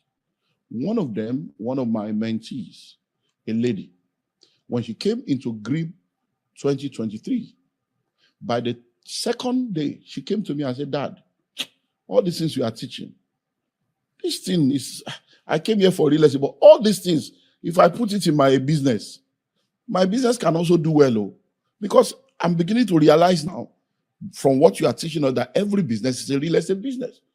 I said, "You're right." By the 3rd day or 4th day, she came and she said she has made up her mind. She's no more doing real estate.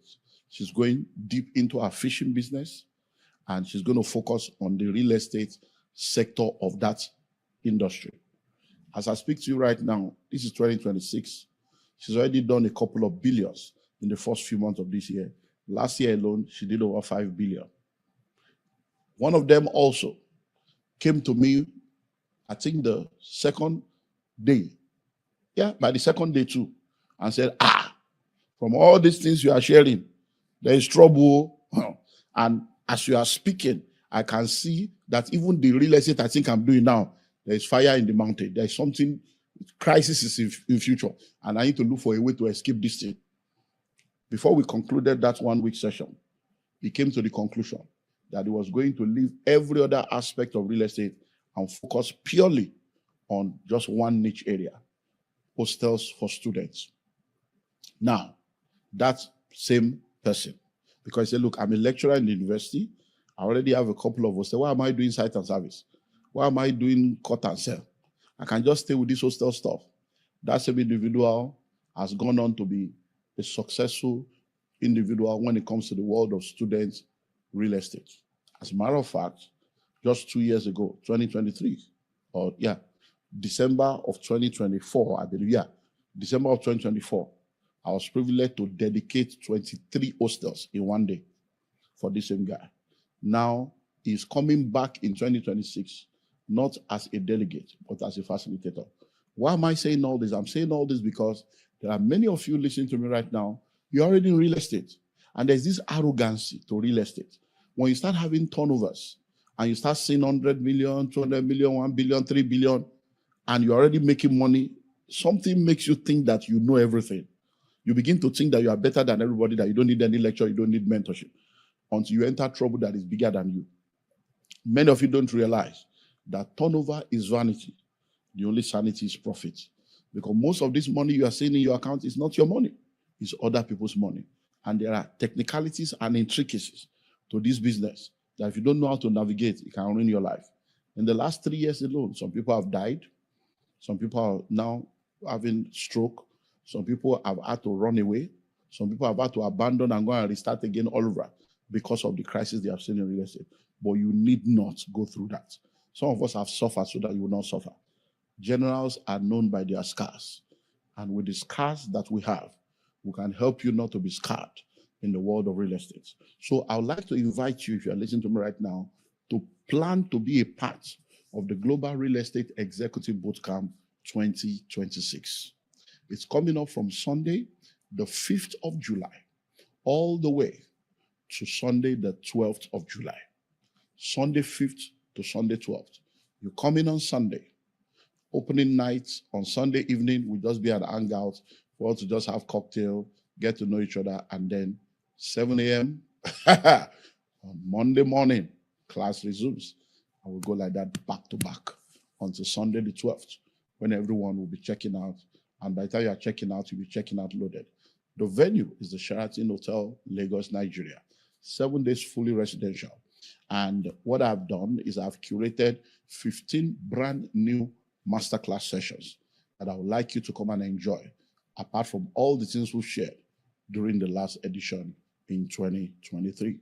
So why should you be a part of GRIP 2026? I want to share with you right now 10 reasons why you need to be a part of GRIP 2026. If you want to write it down, note it. Number one, the first reason why you need to be a part of GRIP 2026 is because it's the first of its kind. 2023, we did it. Now we're doing it again. 7 days, fully residential. Now listen, when you go to class and you go back home, there is a portion of what you learn that is diffused and diffused as a result of a lot of other things you get involved in.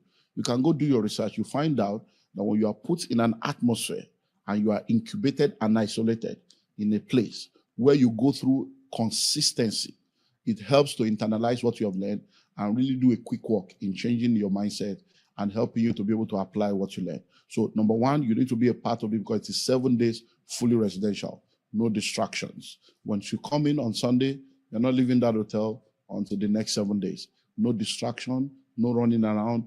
So you have enough time to be able to sit down, listen, and internalize. That's one reason why you need to be a part of this. Some of you have never, and I repeat, never gone to spend time as much as 3 days to even work on yourself. You are busy doing all that you can to work in the business, but you have never spent time to work on the business, not to even talk of working on yourself. And this is one opportunity that GRIP will be given to you. Number two, why do you need to be a part of GRIP 2026? You need to be a part of GRIP because it has the most robust curriculum when it comes to real estate training anywhere in the world. And I say that with all authority anywhere in the world. You're going to be enjoying over 75 amazing modules and masterclasses. The topics that we're dealing with are just phenomenal. I'm telling you, phenomenal topics that you are like, wow, you mean all this? Yes. If I think I should actually just do that. Let me run you through, some of the topics that we're going to be dealing with so that you understand what we're talking about when we talk about real estate. Okay. So let's look at some of the topics. Understanding the power of real estate investment, types of real estate investment, understanding real estate document and processing, how to identify and source for real estate opportunities, real estate publicity and marketing strategy, the diaspora market, creative and innovative strategies for increasing the value of your land, creative and innovative strategies for increasing the value of your property, how to get your pricing right, cash flow management strategies, how to manage your money, customer service and management, challenges of real estate investment, pitfalls to avoid, how to build a house with ease, things you can do with a vacant land, legal pitfalls to avoid in real estate, power and alternative power generation in real estate, innovative design and space management in the 21st century, building construction guidelines and management, realtor recruitment and management, fundraising and management in real estate, network marketing in real estate, crisis management in real estate, housing development lessons and mistakes, documentation and verification in real estate, how to assess funds and foreign direct investment, property development and management secret, identifying Abuja lucrative locations, then international real estate investment masterclass, then case study of different nations, US, UK, Dubai, Rwanda, South Africa, shortlet masterclass, women in real estate masterclass, digital marketing in real estate, e-commerce and social media marketing masterclass, branding and brand management in real estate, global fund opportunities masterclass, cash flow and sales strategies in real estate, crowdfunding masterclass, real estate investment club, real estate cooperative masterclass, land banking masterclass, smart home masterclass, innovative and creative real estate masterclass, celebrity influencer marketing masterclass. I can go on and on and on and on and on. So these are just amazing curriculums, robust curriculum that you need to enjoy when you come. Number 3, why do you need to be a part of Grid 2026? Because I've created 15 brand new masterclasses that has never been copied before. 15 brand new masterclasses that has never been covered before. As a matter of fact, when we started announcing and advertising this last year, a lot of the people in real estate are like, Baba, you have come again. Where do you see all these topics, all these things? And guess what? Because my own is fixed for July, many of them have started doing the seminar and you start seeing them. So all these topics I'm about to reel out to you, they have started using it already. They have started doing. It's just normal. And people have been calling me, is that not what you're applying to? I say, they are my people now, so let them go. It just, that's what you do. You are a pioneer, you pioneer, and others follow. Now, these are 15 brand new masterclasses that has been curated. And that's the reason why you need to be a part of it. Theme park and resort masterclass. How many theme parks do we have in Nigeria? How many resorts do we have in Nigeria? Can we have a Disney World in Nigeria? Why do we have a lot of possibilities and potential, but no reality and no manifestation? So I'm going to be bringing in Paul Nwanebe of Landmark Africa to speak to us about that. Agrotech and Farm City Masterclass.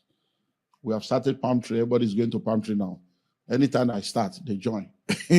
Because that's the way it is. A pioneer opens the door. Everybody's doing Palm Tree now. And be careful, because very soon they will come and mess it up again. Be careful of all this pantry. Be careful. Do your due diligence before you go and patronize anybody. Even if they are using my name or my picture to try to sell their own, be sure that it's Madiba. It's not Madiba. Number 3, 21st century cash crop farming. So we're looking at a lot of things that people can do, because many of us started this real estate stuff and we do site and service. There are many lands that we have sold to people. Even though the people have bought the land, 10 years later, 15 years later, they have not come to do anything. The lands are just sitting down there. So you need to learn. Then cinema masterclass. When I was growing up, there was cinema all over Lagos. in different states of Nigeria, cinema. Today, how many cinemas do we have in the whole country? So we're going to be bringing Kene Okosa will be coming to speak to us from Film House, Film One, and Cinema, IMAX. They're going to be talking to us about the intricacies of this business. So I'm bringing professionals, I'm bringing practitioners to come and help curate and deal with each of these topics. Then we have cemetery masterclass. Yes, so everybody is a customer. Cemetery. Why is everybody busy doing estate everywhere? Estate. Nobody's thinking of cemetery. So the ebony vaults and caskets, they are giving us exclusive information they have never given to anybody before. You're going to be getting that information when you come to GRIP. Then Event Center Masterclass. Bamura Event Center is becoming, one of the mainstream event center, and they have different halls in different locations. And if you notice, you realize that they are beginning to have halls within a 5-star hotel. They have Bamura inside Sheraton. They have Bamura in Federal Palace Hotel. They have Bamura also, where they're going to be showing us the secrets. And do you know that the whole of Lagos today, that we don't have any event center that can seat 10,000 people in the whole of Lagos? Even the National Theatre that has just been renovated can still not seat 5,000 people, apart from all the, if you accept to join all the halls together. So there is so much that needs to be done.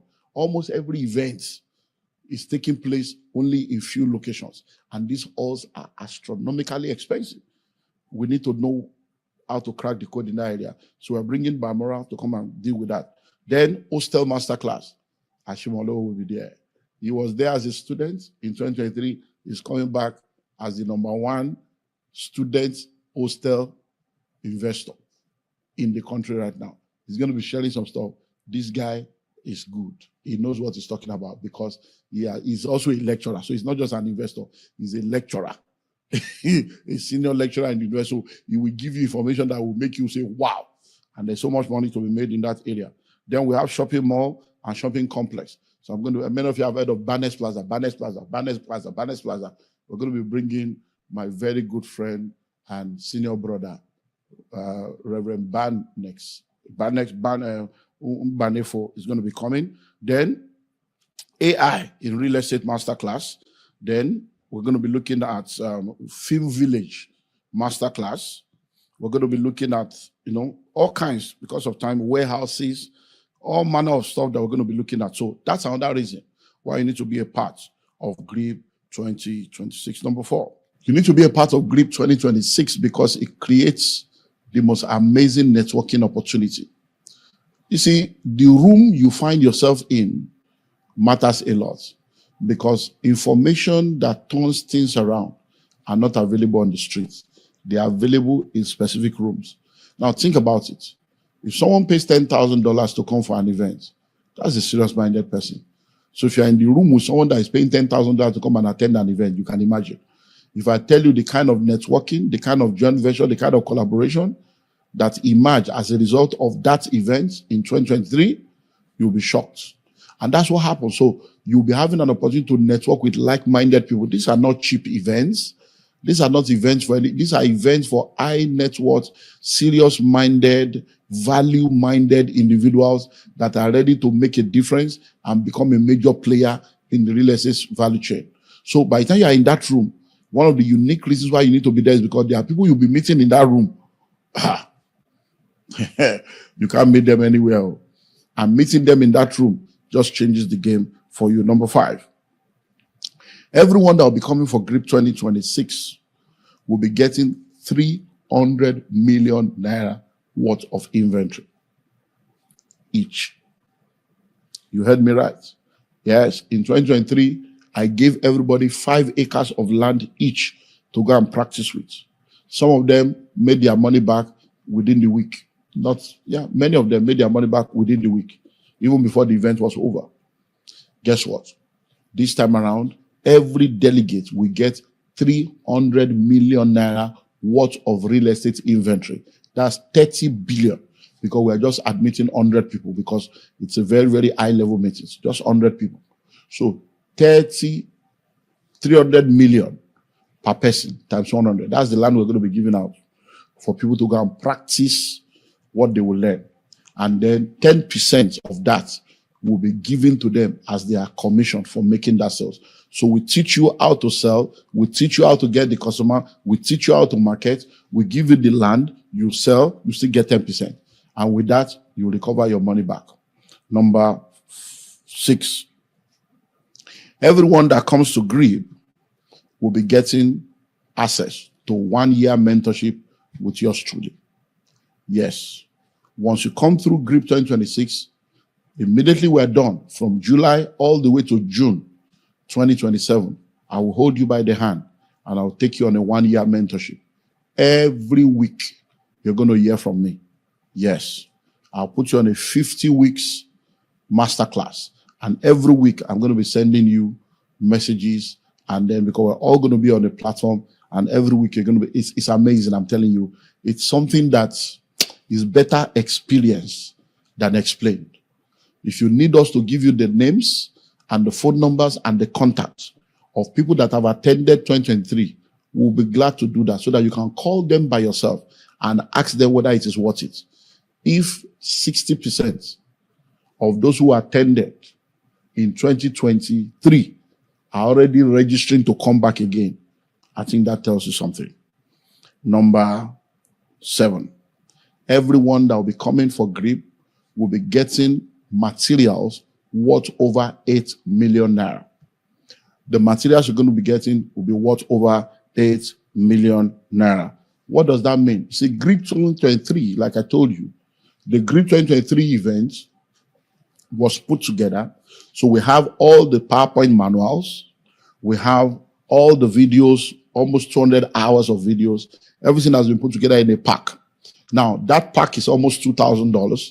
You're going to be getting that pack as part of your pack.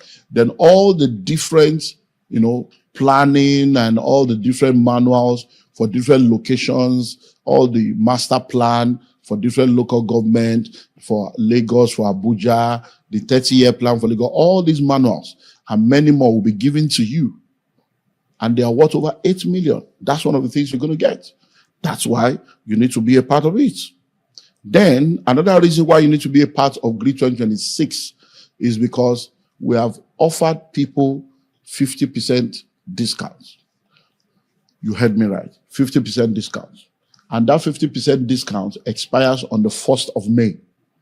1st of May, 2026.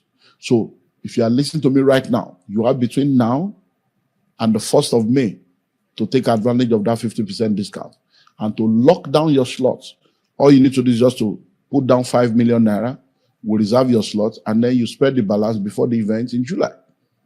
So that's another reason why you need to be a part of this amazing event. Number 9, you need to be a part of these amazing events because, are you ready for this? I am now telling you for real, this is the last time we're going to be having GRIB. Yes, you heard me right. I'm telling you, this is the last time. There will not be any other GRIB. Now, so don't think that, oh, no, that's what they said in 2023. No, it's just marketing gimmick. You just want to get you in another 3 years now. The guy will come back and say, something else happened. We want to do another one. Just they play, like we say in Nigeria. Do you think that it is easy to gather all these people together? If you know what we are going through now, just gathering these people, if you know the kind of work, then for me to sit down in one place for 7 days. Well, if you know, you know. But let me tell you something. This is the last time.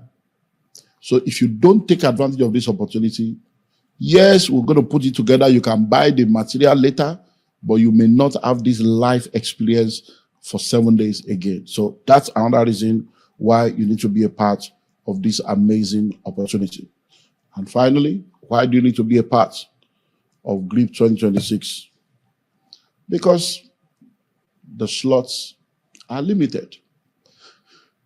Yes, limited slots. We just want to host 100 people. If we have more than 100 people, we're going to have to refund money. And there's no way we will have more than 100 people because we are checking it every week to ensure that we don't even get to that level. And we have told people that have even made deposits. Some people made deposits in December, some even in November, some in January, And we are telling them, make sure you pay up, because we're not going to just reserve a slot for you because you have locked it down, then you are not able to meet up, and then it becomes an issue. So that's the reason why you need to be a part of GRIP 2026. The date again, Sunday the 5th to Sunday the 12th of July. The venue, Sheraton Hotel, Lagos, Nigeria. Anywhere you are in the world, you can be a part of GRIP. Anywhere you are on the continent, you can be a part of GRIP. Anywhere you are in the nation, you can be a part of GRIP. This is one event you can go and borrow money to attend because you get value for your money. This is one event you can take time off. So if you are listening to me right now, you are planning your retirement and you want to go into real estate, or you are married and you want to do real estate as something that will take care of your family and build transgenerational wealth, or you are an individual and you have been longing to know everything about real estate, this is for you. So it's for serious-minded people that really, really want to know everything that they need to know about real estate. So you can come from anywhere in the world, pick you up at the airport, take you to the hotel. From the hotel, we'll take you back to the airport. You're gone. Security is guaranteed. Anything you need will be there to help make it a reality. Well, like we say in those days, when we used to do debates, I hope with these few points of mine, I've been able to convince you and not confuse you that you need to be a part of GRIP 2026. Get all the numbers on the screen, get all the details, and let us help you become a part of this amazing, amazing, amazing bootcamp. I'll see you at the top. Bye for now.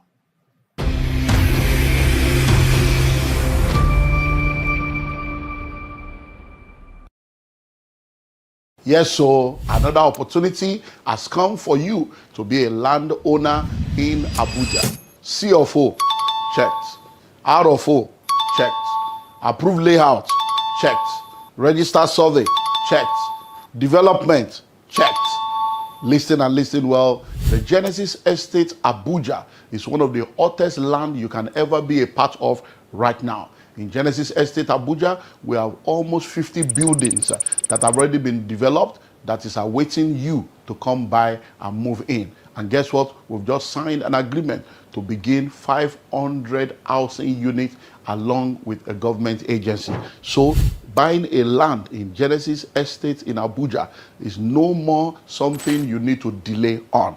Genesis Estate is located behind Bingham University on the Yanya Kefi Express Road in Outer Balefi. All documents are intact, and with just 20 million naira, yes, you heard me right, with 20 million naira, you can own a plot of land within Genesis Estate.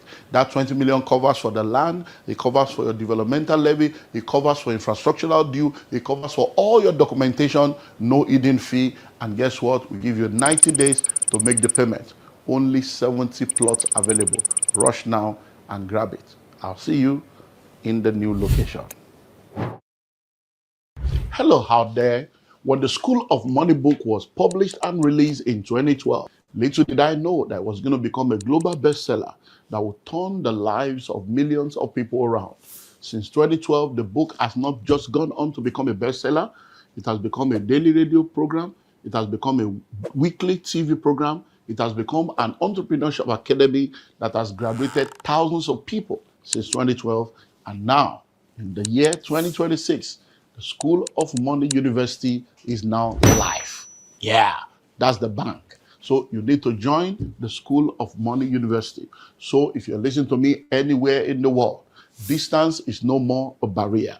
The School of Money University is a global virtual platform for anyone that wants to learn how to make, manage, and multiply their money.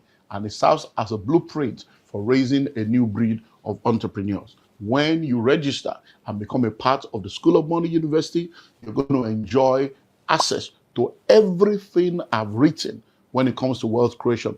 All my products on wealth creation will be available to you. And then we have 50 studio mastered, studio recorded, specially curated modules on wealth creation. You cannot afford to miss this global opportunity. With just $100, you'll be a part of the School of Money University. You have access to all this, and then you're going to be connected to the global alumni platform so that together we win. If you want to go fast, go alone. But if you want to go far, go with others. So come on board the School of Money family and let's make wealth together.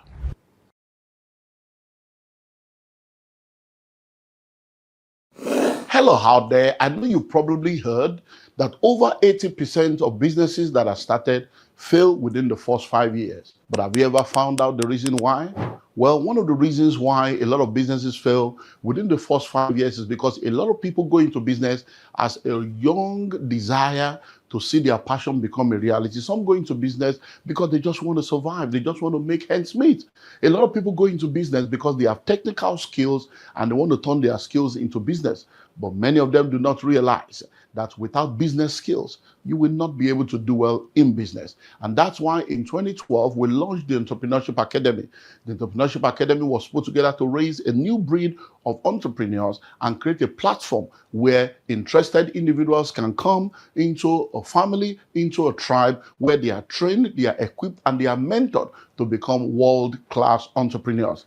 Within the last few years, since 2012, we have trained thousands of people. Hundreds of them are doing amazingly well in business, and some of them have become multi-billionaires with proofs to show. If you are listening to me right now, you are in business or you like to go into business. I want to invite you to take advantage of the global platform that we have made available to you to go through the Entrepreneurship Academy online. It's now global and it's virtual. You don't need to spend 9 months in a business school or spend 1 year in an MBA. You can have your own MBA right on your fingertip or right on your tablet in the comfort of your home or the comfort of your office. So register now. Click the link on the screen and be a part of the Entrepreneurship Academy. You know the amazing thing? Once you're through, you're going to be a part of the global mentorship platform. And together, we move from glory to glory.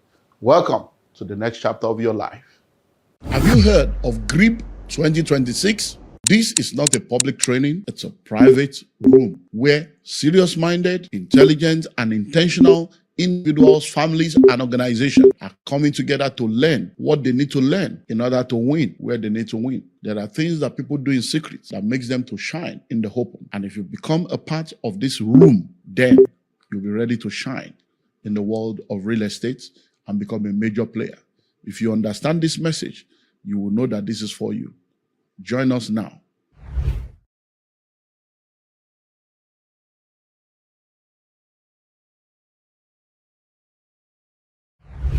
Happy birthday to me. Happy birthday to me. Happy birthday, happy birthday, happy birthday to me.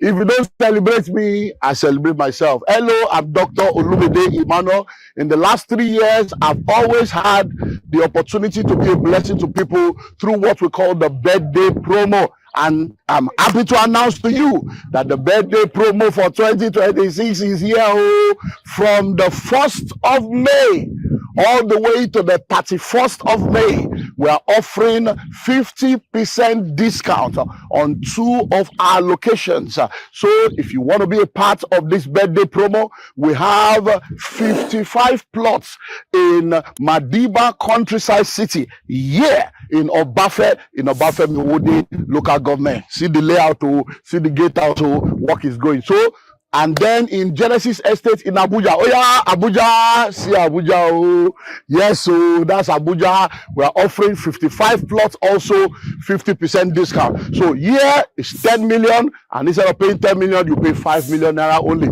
All inclusive. Oh, Abuja, 20 million. Instead of 20 million, you pay what? You pay only 10 million. The money covers for the land, it covers for all your documentation, it covers for developmental levy, no hidden fee. And guess what? If you plug in between now and the 31st of May, we'll give you 90 days to make payment. One more. Madiba Palm Tree Farm. We have added Palm Tree Farm to the promo. 6 million per acre, 15 million per hectare. That one, let's do 100 plots. Happy birthday. Oh yeah, plug it.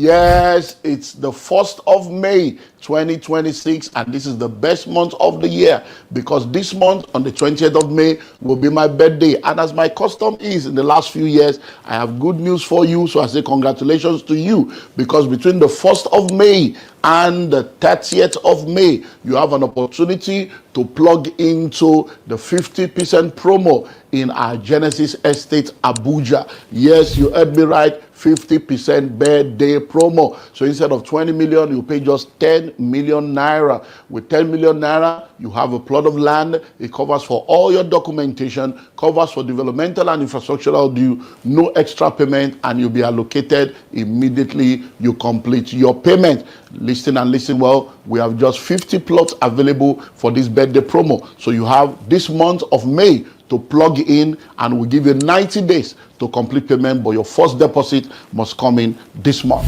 So Genesis Estate, Outer Balefi, behind Bingham University, you have no reason not to plug in. Congrats in advance.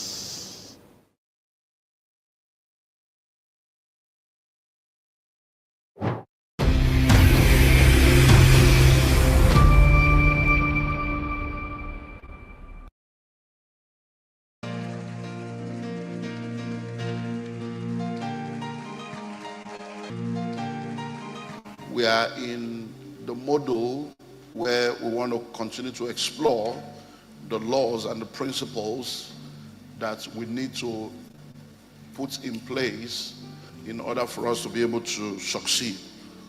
So the fifth model is know and continue to apply all the laws and principles of success as at when needed. Know and continue to apply all the laws and principles of success as at when needed. So we have looked at different things with reference to success. But in order for you to then continue to go from one level of glory to another level of glory, there are laws and principles of success that you need to know and continue to apply as at when needed. You can't apply everything at the same time. You may not need to apply some of them at some point in time, but you need to know them so that when the time comes, you just pull them out and apply them as at when needed. Number one, we said be yourself. Number two, see right. Number three, think right. Number four, information. Number five, positive confession. Number six, right action. Number seven, persistence.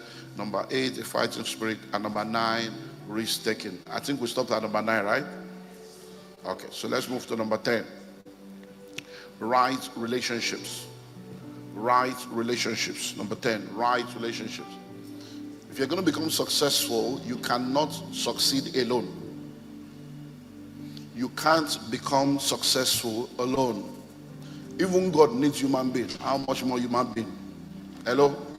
You cannot succeed alone.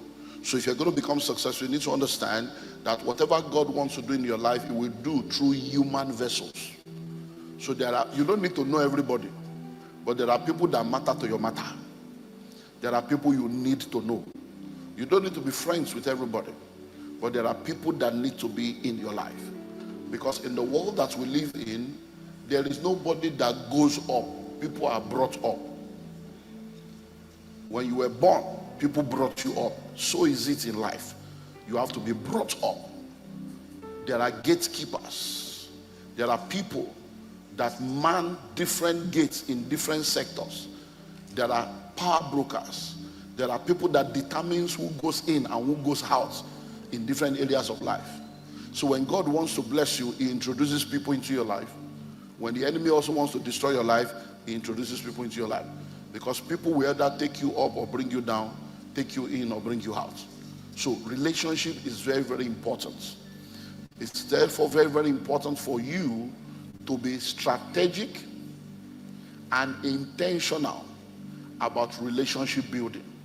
Everybody say strategic and intentional about relationship building. When I hear some statements that people make, those statements are actually an indictment against you. Statement like, I don't trust anybody. Statement like, I don't have any friends. Something is wrong with you. It's just that nobody has told you before. something is fundamentally wrong with you. For you to grow up through life, get to a matured level where you can make that statement. That means you are maybe like 12 years, 15 years, 17 years, 19 years, 20. You now say, I don't trust anybody. And you entered BRT. Was your cousin the driver? You entered a plane. Was your sister the pilot? So when we make statements like, I don't trust anybody, it's a trauma statement. It's a statement of trauma. It's not a statement of wisdom. It's a sign that something has gone wrong somewhere and you are speaking from the place of hurt and pain without thinking through. I don't trust anybody. We just make statements anyhow. You don't trust anybody. Now you came to church, you sat down. Are you sure they didn't put pin on the chair so that as you sit down, the pin will just shook you? I don't trust anybody.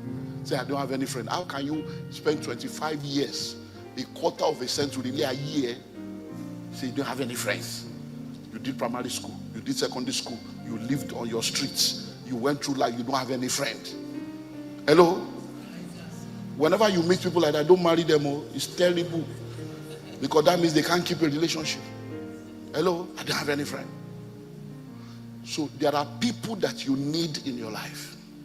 So you have to be intentional and strategic. You don't need everybody. There are people, when you look at the ministry of Jesus, Jesus had the crowd. So there are people in your life that are crowd. You still need them. They have their own place. Hello? But apart from the crowd, Jesus had the 70. Apart from the 70, he had the 12. Even amongst the 12, he had the 3. Then among the 3, he had 1. So the reason why many of us are hot is because the people that are supposed to be sitting in gallery, we give them VIP sitting. The people that are supposed to be in the 70 of your life, you brought them into the Trinity of your life. And they now had to hurt you because they gained access to information that is beyond their capacity to handle. Hello? Hello? So you need to sit down and look into your life. There are 4 sets of people in the life of every individual. 2 of them are positive, 2 of them are negative. The positive ones are called additions and multiplications. Additions and multiplications are people that come into your life. Their presence into your life will always add to you. They will add knowledge, they will add wisdom, they will add encouragement, they will add prayer, they will add grace, they will add connection, they will add support. So you need additions in your life. So you need to be able to strategically check, is this one going to add to me or subtract from me? Then you have people that are multipliers. An encounter with them can change your destiny. An encounter with them can turn things around. What takes people years to get, just connecting with them can bring it into your life in hours or days or weeks. They are multipliers. Unfortunately, there are not many of them. But the negative ones are plenty. Number 1, the subtractors. Subtractors. And let me tell you something. When I say be strategic and be intentional, this information is very important to help you do that. Who are subtractors? There are people that every time you meet them, they are always subtracting something from you. Don't wait until big things happen. Somebody sees you, they have not even greeted you, say, what did you wear? At least greet me first. Good morning, how you doing? This cloth, you know that this person is a potential danger in your life. They subtract your joy, they subtract your confidence, they subtract your peace, they subtract your self-esteem. After a while, you'll be doubting yourself. Subtractions. Then there are divisions. But you never encounter them. Those are the people that rape your destiny. They rape you of destiny. If you encounter division, what they will do in your life, it can take months or years to recover. Sometimes you may never recover. So when it comes to relationship, you have to be strategic and intentional. And that's why I've told you, every December, check your phone from A to Z. Begin to check. A whole year has gone. This one, how far? This one, how far? This one, how far? If you realize that these people that you have put their number on your phone are not useful to your destiny, they are not adding anything to you, they are subtracted, delete them, block them. Hello? That's the same way I say you should go home now, go and check your wardrobe. There are some clothes that should go. Because every time you wear it, it's a reflection of where you are coming from. It's not reflecting where you are going to. And God is trying to remove it. Did you not hear our sister's testimony that she was wearing big clothes? It's not a fashion. It was to acclimatize to a challenge. But now that the challenge is gone, clothes don't change. Your clothes will change. My God will crown you with glory. So there are some clothes you are wearing that is hindering your glory. Hello? Because it gives a different picture of who you are. It has a different aura. And the level God wants to take you to, you need to go and clear your wardrobe so that new one can come. Hello, somebody. So number one is what? Right relationship. Right relationship. So, and listen well. One thing I've discovered, I've said this over and over again, there are 3 shifts that you need in life. Number 1, internship. Number 2, apprenticeship. Number 3, mentorship. I've come to realize that one of the missing links in the life of a lot of people is lack of these shifts in their life, especially mentorship. Because of the mistakes you are making, you don't need to make it. You don't. Especially when you are in a church like this. You can't be foolish in the house of wisdom. It's an error. You can't. Hello? But when you don't have mentors that can help you to carry the message and break it into practical instruction and practical steps, you may not have the ability to analytically break it down into practical steps. So you hear the message, you take notes, you are a good person, but you are not in that space mentally to be able to break it down into actionable steps. That's why you need a mentor, so that they can guide you step by step by step by step and help you to make the right decisions. So you need to find your own tribe. And guess what? He that has a friend must show himself friendly. So don't wait. If you realize in your life right now that you don't have the right kind of people, be intentional. Be what? Intentional. And strategic to say, okay, this year I need a relationship in this area. I need relationship in this area. I need relationship in this area. Okay, so are they existing in the church? Are they existing in my office? Are they existing in my community? How can I connect to this? So you begin to do it. So if you need to go and join an association, you go and join. So you are an accountant, you go join ICANN. You are a businessman, you go join Chamber of Commerce. You join Nigeria, America, or Nigeria, Canada. You begin to intentional. You go and join Rotary, you join Lions Club. It's not only church departments. Hello? You join, you look for the relationship. On Friday, we had an amazing time with the singles in the house. All the singles in the house. Did you enjoy yourself? We had an amazing time. But one of the things we said in the midst of that discussion is Calvary Bible Church is not the only church. Because when we got to that meeting that Friday, the women were double of the men. And many of the women were correct babes. The guys, they see the struggle. So the thing no go work. Hello?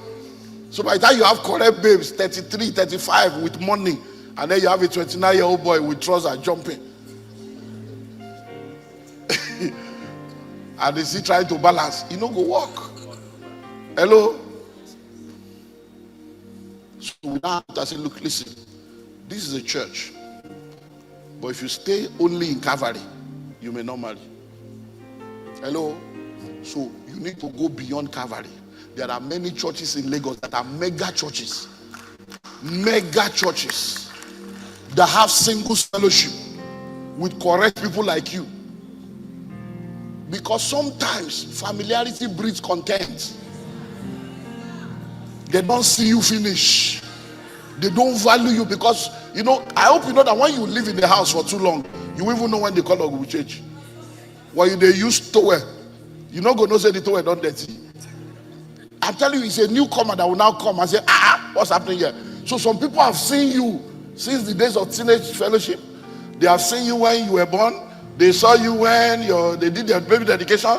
They have seen you. Even when they want to marry you, their parents are saying, there are people like that can be in your family, but they are the enemy of your future. Hello? Because in their mind they say because this church has entered 3 generations now. Now we have grandparents, parents, and children in the same church. So people have history of people in their mind, and some people will tie you back to your yesterday because they cannot see your tomorrow. So you don't need to leave the church, but you need to reposition yourself strategically and start going to singles fellowship in other mega churches. Hello? So I told them, I said, go and find out all the mega churches in Lagos. When is their singles fellowship? If it's once in a month, our own is once every quarter. If their own is once in a month, plan your calendar and begin to go out, because you are a Christian. You are not in nightclub. Yes, you are not in Christian club. How will you meet people? Is it inside BRT?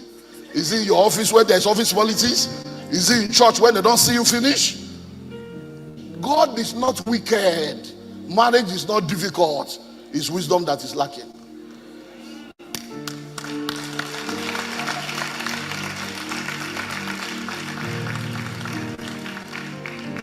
On that Friday, some people that looks like teenager, they say they are 33, 35. I know these women. I didn't talk about I don't know what verse of scripture you said that to. I don't want to talk about my age. The people who won't marry you will still say you be children church. Because many of the people we saw, they look very smallish, whereas they are not young. Some of them have baby face, but they are not a baby except a baby to their husband. Hello? I'm saying something. This is, I don't know that it will be, but you see, it's entering. Right relationship. So listen and listen well. Be wise.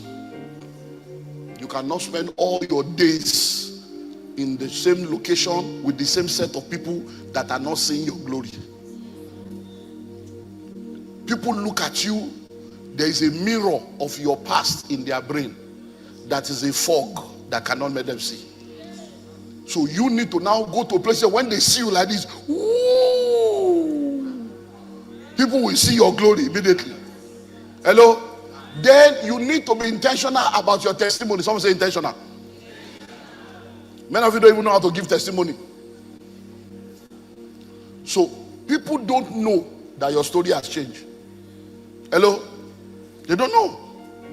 So once you move to another season of life, come and testify. So when you are gaining admission, you come. I just want to thank God I've gained admission to go and study law. When you graduate, you come back. I just want to thank God I've graduated. I'm going for youth service. There are guys that are watching. I'm eating Gino. You don't the dawn. The young are growing.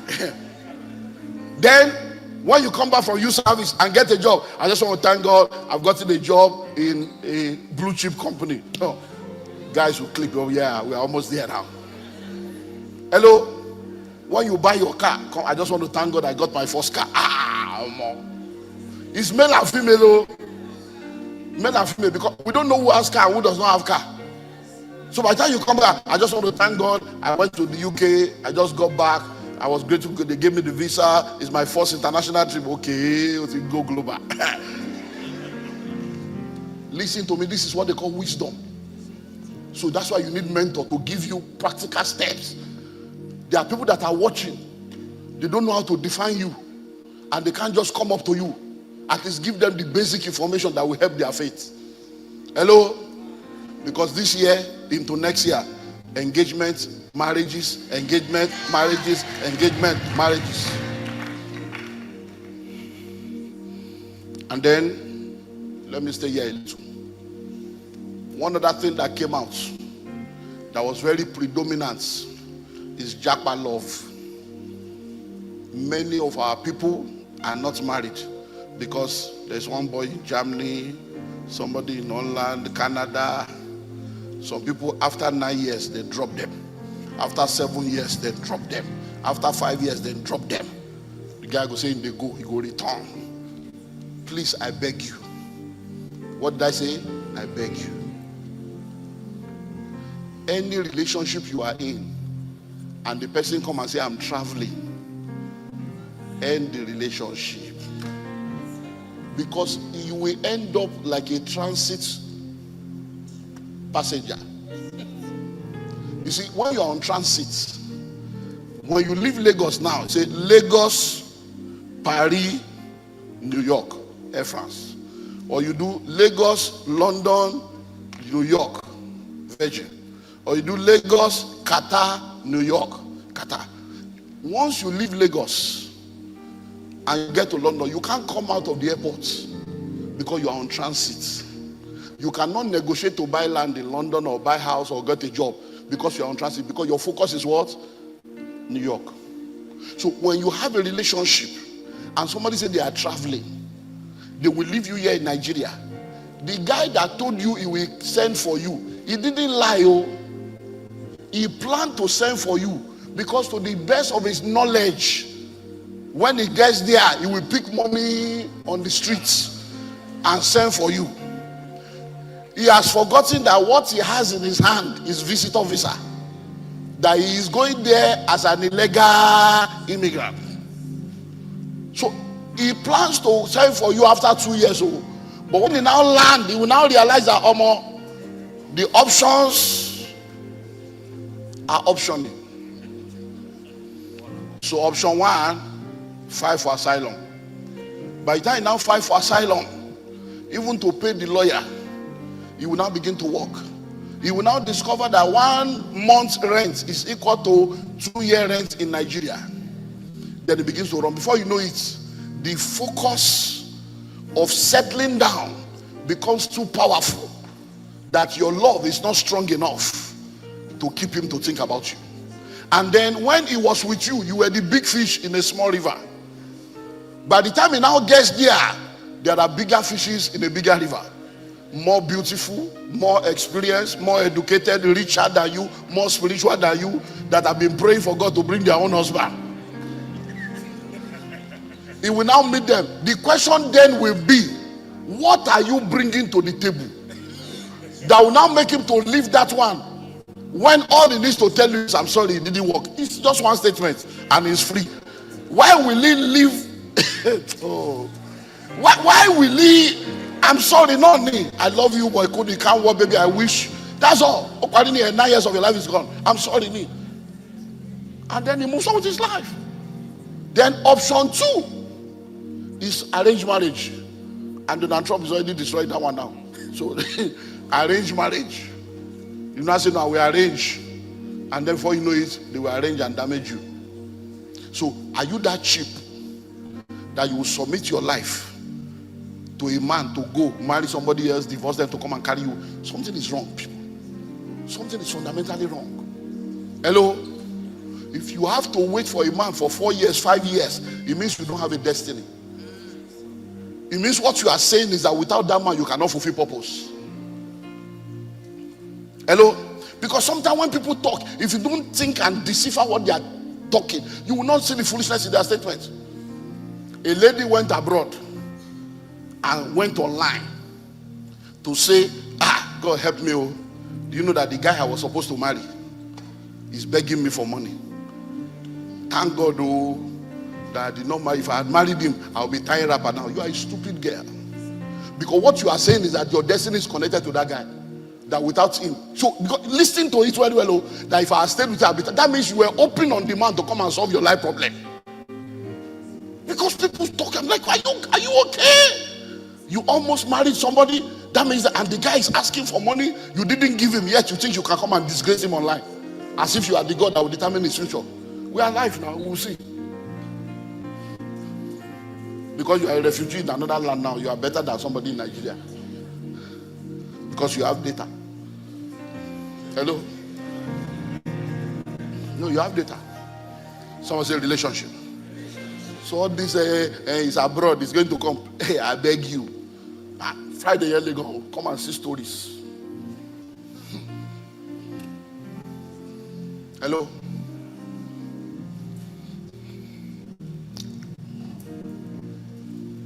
Let me give you number 11. Diligence. Diligence. Seest thou a man diligent in his business, he will stand before kings and not before ordinary men. Please listen and listen well. Many Christians are lazy. What did I say? Lazy. Lazy with a capital Lazy. Lazy. Go and get my book. Common Sense is Not Common, part 2. It's called Are You a Fool? A question or an answer. No, it's a book. Oh, I have it. It's my book. Common Sense is Not Common, part 2. I wrote it years ago. Laziness. So when we talk about laziness, people only understand the superficial aspect of laziness. But laziness is in levels. Hello? There is mental laziness. There's spiritual laziness. There's physical laziness. Hello? So people are lazy. I hope you know that procrastination is laziness.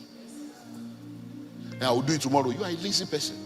I will write it later. I will apply later. I will collect the form later. It's laziness. So when we are talking of diligence, if you want to be successful, you have to be diligent.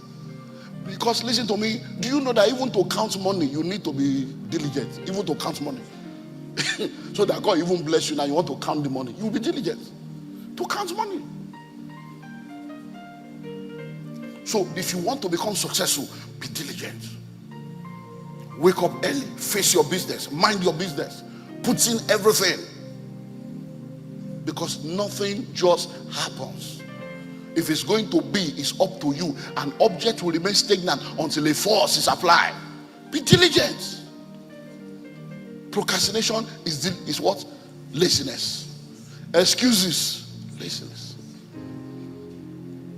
So, Pastor, you don't understand. You don't understand. No, I come from a poor background. Shut up. Stop talking rubbish. We poor background. Do you know where other people came from? Once you clock 18, you are background. You can no more use your background as an example. You came from a poor background, yet you are sleeping around. So your background could not stop you from immorality and fornication. Hello? The day you give birth to your first child, you have become an ancestor. Another ancestry has started from you. Another generation. How can you be so background? Which background will you want the background by now? You are the background of the children you have started giving birth to. A destiny is already coming into your life. Every decision you make now affects that girl, affects that boy, affects those children that you are about to do, and you are talking background.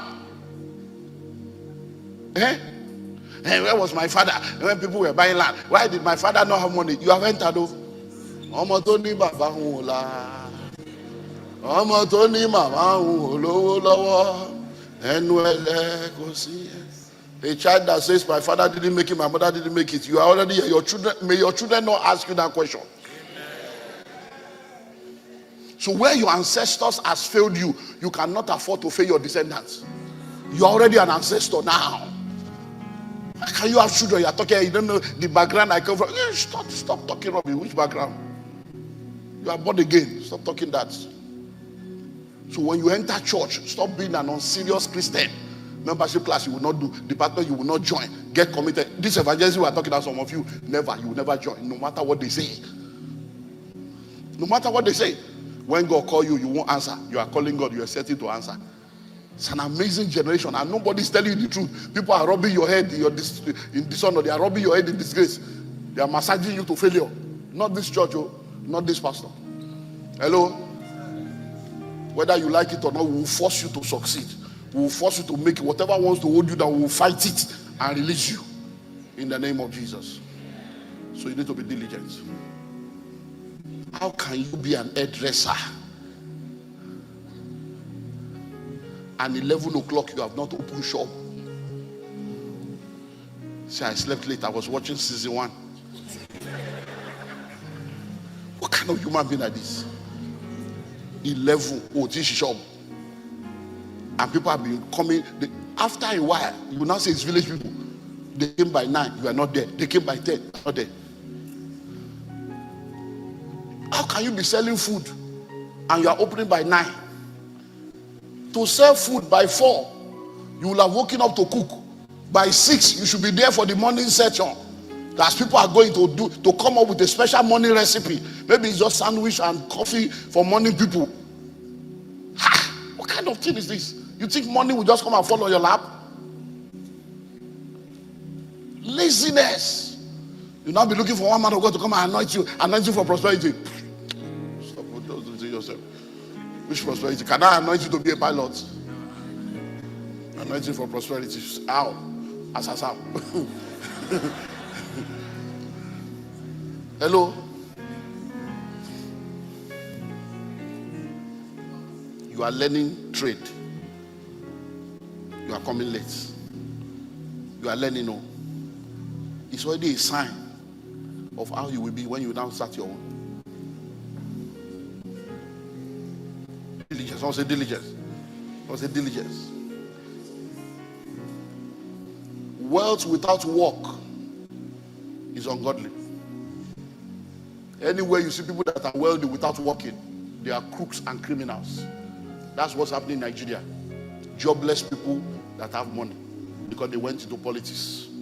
And that has created a satanic mindset for you to think you can make money without working. It's a lie.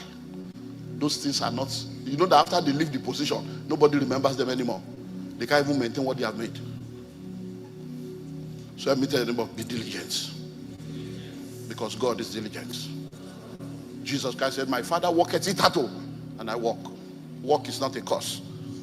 So walk while it is day, for the night cometh when no man can walk.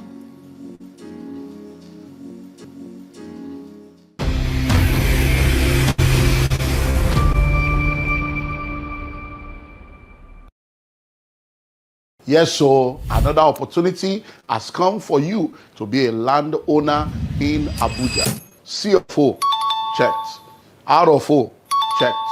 Approved layout, checked. Register survey, checked. Development, checked.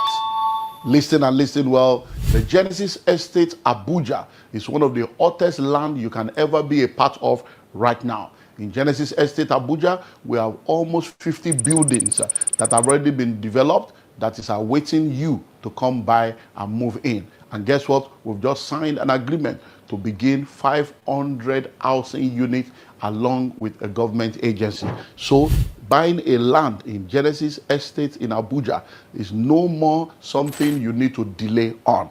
Genesis Estate is located behind Bingham University on the Yanya Kefi Express Road in Outer Balefi. All documents are intact, and with just 20 million naira, yes, you heard me right, with 20 million naira, you can own a plot of land within Genesis Estate. That 20 million covers for the land, it covers for your developmental levy, it covers for infrastructural due, it covers for all your documentation, no hidden fee, and guess what? We give you 90 days to make the payment. Only 70 plots available. Rush now and grab it. I'll see you in the new location. Hello out there. When the School of Money book was published and released in 2012, little did I know that it was going to become a global bestseller that would turn the lives of millions of people around.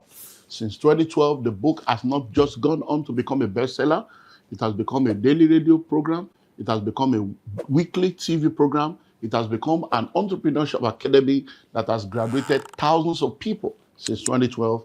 And now, in the year 2026, the School of Money University is now live.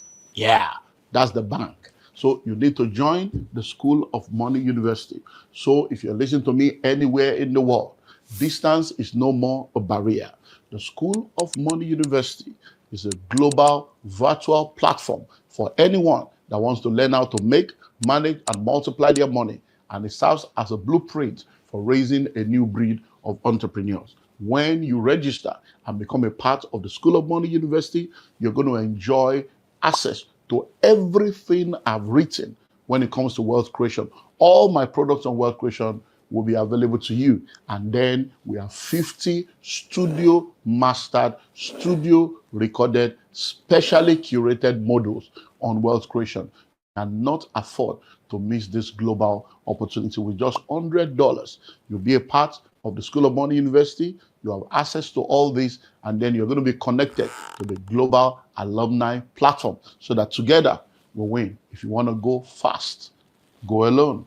But if you want to go far, go with others. So come on board the School of Money family and let's make wealth together.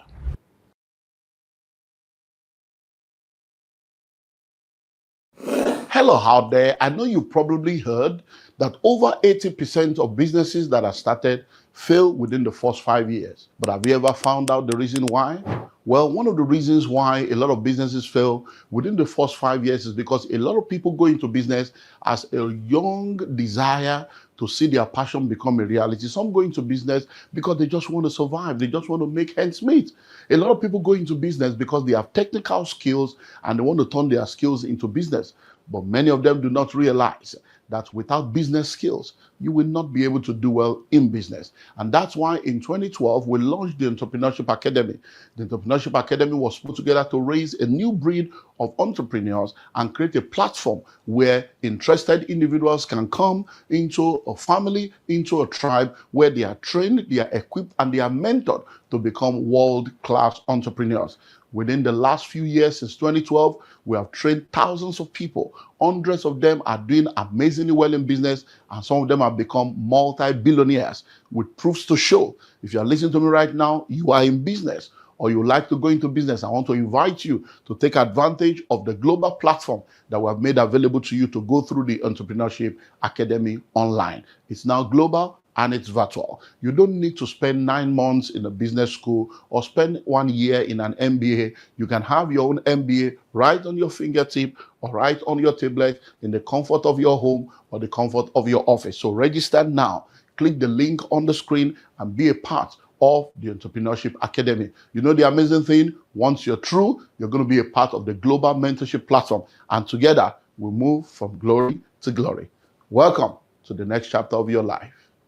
Have you heard of GRIP 2026? This is not a public training, it's a private room where serious-minded, intelligent, and intentional individuals, families, and organizations are coming together to learn what they need to learn in order to win where they need to win. There are things that people do in secret that makes them to shine in the open. And if you become a part of this room, then you'll be ready to shine in the world of real estate and become a major player. If you understand this message, you will know that this is for you. Join us now.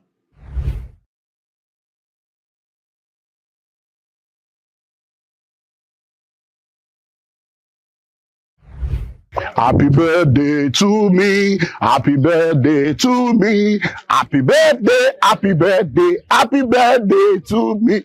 If you don't celebrate me, I celebrate myself. Hello, I'm Dr. Olumide Emmanuel. In the last 3 years, I've always had the opportunity to be a blessing to people through what we call the birthday promo. And I'm happy to announce to you that the birthday promo for 2026 is here from the 1st of May all the way to the 31st of May.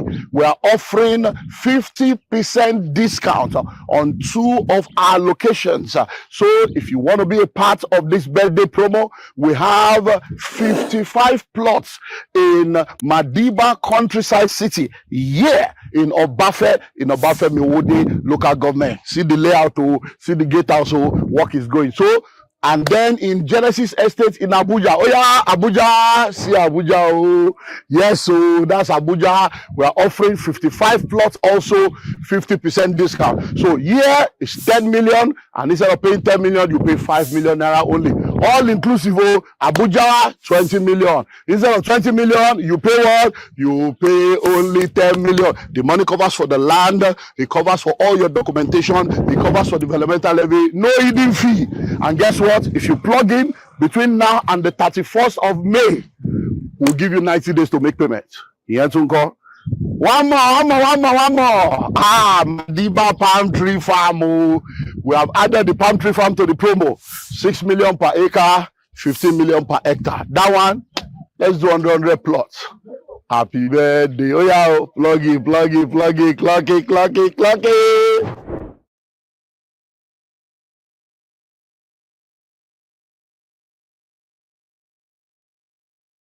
Yes, it's the 1st of May 2026, and this is the best month of the year because this month on the 20th of May will be my birthday. And as my custom is in the last few years, I have good news for you. So I say congratulations to you because between the 1st of May and the 30th of May, you have an opportunity to plug into the 50% promo in our Genesis Estate Abuja. Yes, you heard me right. 50% birthday promo. So instead of 20 million, you pay just 10 million naira. With 10 million naira, you have a plot of land. It covers for all your documentation, covers for developmental and infrastructural due, no extra payment, and you'll be allocated immediately you complete your payment. Listen and listen well. We have just 50 plots available for this birthday promo. So you have this month of May to plug in, and we give you 90 days to complete payment, but your first deposit must come in this month.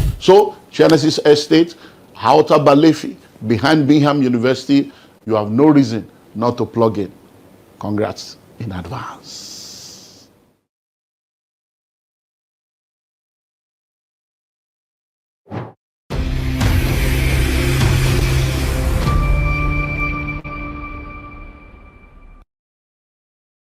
I manage the investment of many men of God in this country and outside the country.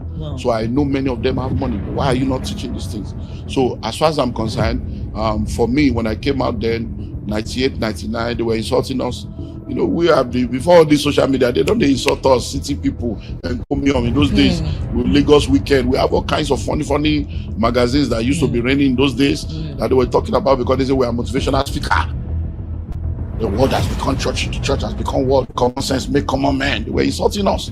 They were motivational speakers. They were not preaching Bible. It's not. But today now, many of the things we were saying in the 90s, everybody has woken up now. They're waiting for tithe and offering to take care of yourself. That's nonsense. Which is certainly not enough. For what? Yes, so you're letting people tithe and offering to take care of you and your family. I say a lot of people that were in ministry then, their children don't serve God because they saw their parents do the work of God, and it seemed as if God was using their parents and God abandoned their parents, but it was just lack of understanding and balance. So we need balance. So nobody is saying you should not be a full-time pastor if God is calling you. I'm a full-time minister.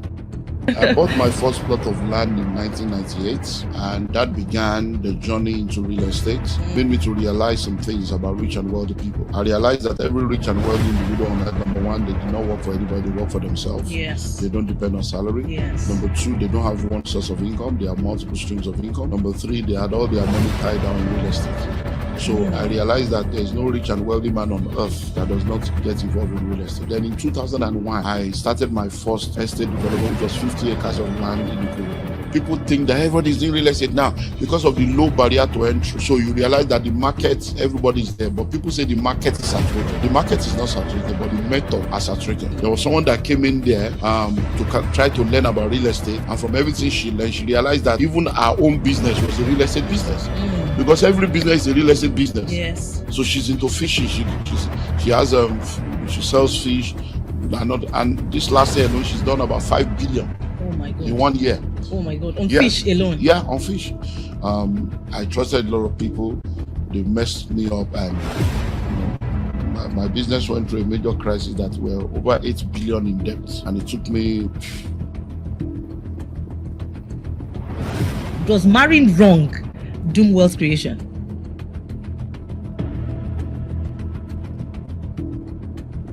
Hello, everyone. Welcome to another edition of Ask the Guru, the Real Estate Edition. And today we will be focusing on mentorship. My name is Rita Okosa.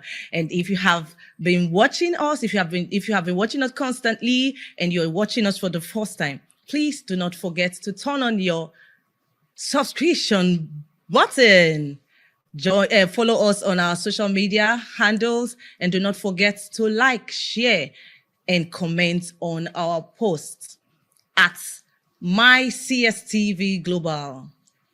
All right, this morning I have with me in the studio the common sense guru himself, Dr. Olumide Emmanuel. Welcome to the show this morning, sir. Yes, so if you like say you people, you'll be paying in dollars now. So I have to be charging people money for this wonder if you will just be bringing me out every time. We can't even pay you, sir. Even if you decide to charge us in dollars, what you have is not what we can pay for. It's a privilege to have you on set this morning, It's nice sir. to be here. So, good to have you here, sir. So I think it's Happy New Year. Well, the year is moving on already, but for many of you, Happy New Year to you all. Happy New Year, sir. Happy New Year, sir. All right, today, sir, we want to be talking about mentorship. And then we know that you are the convener of the Billionaires Conclave. Today, we want you to talk to us. What's Billionaires Conclave all about? And of course, we are talking about mentorship. What do we stand to gain if we do have a mentor, and why should we always have a mentor in our lives, please? Okay, well, the Billionaires Conclave is a network of high net worth individuals, families, and organizations under my mentorship globally. And personally, I've benefited from mentorship because I believe, like I've said over and over again, that if you're going to be the best version of yourself and maximize your possibilities in life, there are 3 ships that you need. Internship, apprenticeship, and mentorship. And so I've benefited from that. And I've also been privileged to have mentored a lot of people that have gone on to do well in different areas of life. So the Billionaires Conclave is just my mentorship platform, and we have members in 27 nations on about 5 or 6 continents now. And the mentorship cuts across different areas. So we have members from different industries, from different countries, from different sectors. And the mentorship covers all different aspects of their lives, relationship, finance, leadership, their marriage, their spiritual life, every area. And it's been an amazing time. So mentorship is very important because a mentor is a guide. A mentor helps you to be able to gain speed in life. So mentors are very, very important because there are people that have achieved what you intend to achieve. There are people that have gone ahead of you that knows where the pitfalls are, and they can help give you a leverage. Because by the time you have a mentor, you're able to leverage on their experience, even on their mistakes, and you're able to move faster. And a wise man once said, if I've been able to see farther, it's because I stood on the shoulders of giants. So when you stand on the shoulders of other people, you're able to see farther. So mentorship is very important, and we all need mentors in different areas of life. So in whatever area of life, whatever sector you are in, if you want to become successful in that area, look for someone that can be a guide, an inspiration, and a mentor. Oh, that's nice. Thank you very much, sir. Okay, we know that you are the real estate mogul, and then we know that you are also a pastor. So I would like to ask you, sir, so what was the exact moment in 1997 when you realized that love and good intentions were not enough? Love and good intentions were not enough for wealth, and how did this pivot translate you from a struggling minister into a multi-million real estate mogul that you are today? Well, for many people know my story. For those that have followed me, in 1997, my life changed completely. Because many times I say to people that when you are young and single and you're married, there are a lot of things that you don't understand. There are a lot of things that, from your own point of view, they're just idealistic view of life. And I say to people that you can go around not having too much when you're not married, but don't ever try to be, married as a poor man. Because there's no romance without finance. Love is not enough in relationship. And people think that, oh, I love you, I love you, I love you. Well, if you think love is blind, marriage will open your eyes. And so when the woman tells you, I love you the way you are, it's a statement of faith. She's hoping that somewhere along the line, your story will change. So for me, 1997 was that year when I began to look at the way things were going.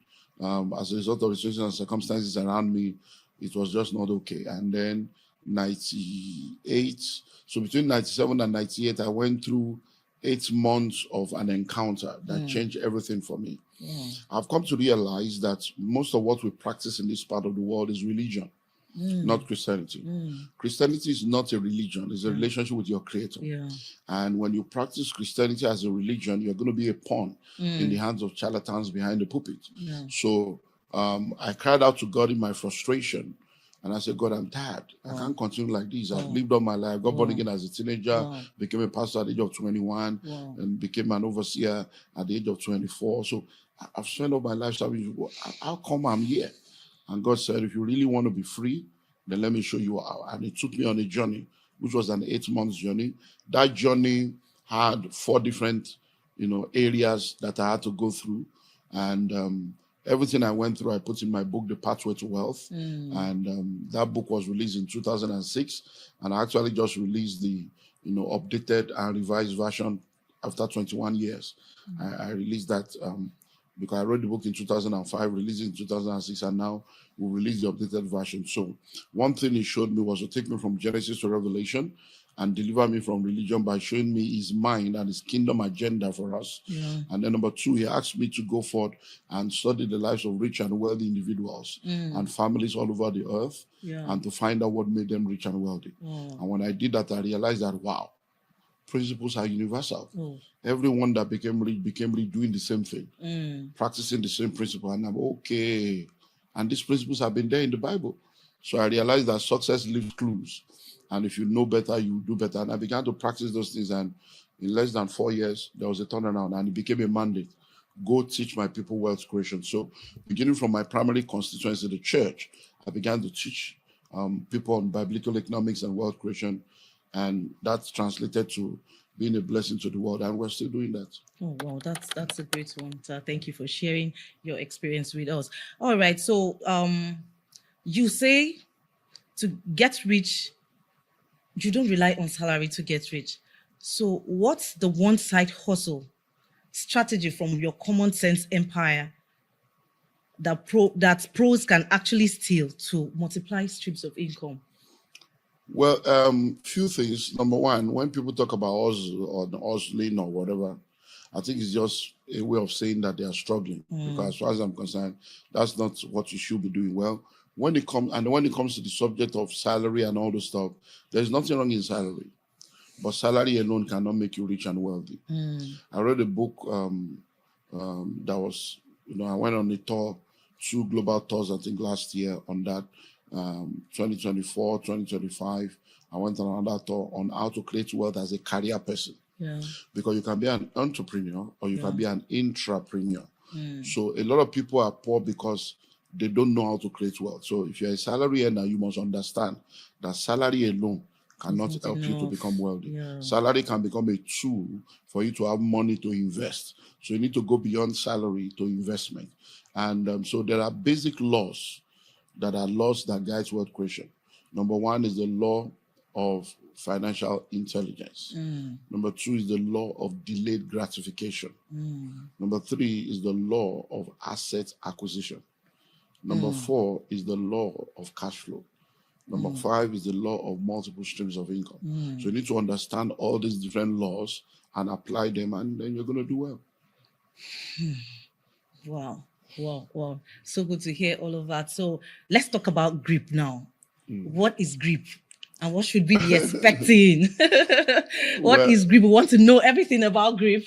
I bought my first plot of land in 1998. Right. And that began the journey into real estate. And so since that encounter I spoke about made me to realize some things about rich and wealthy people.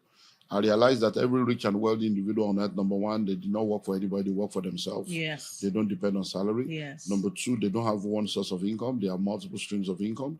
Number 3, they had all their money tied down in real estate.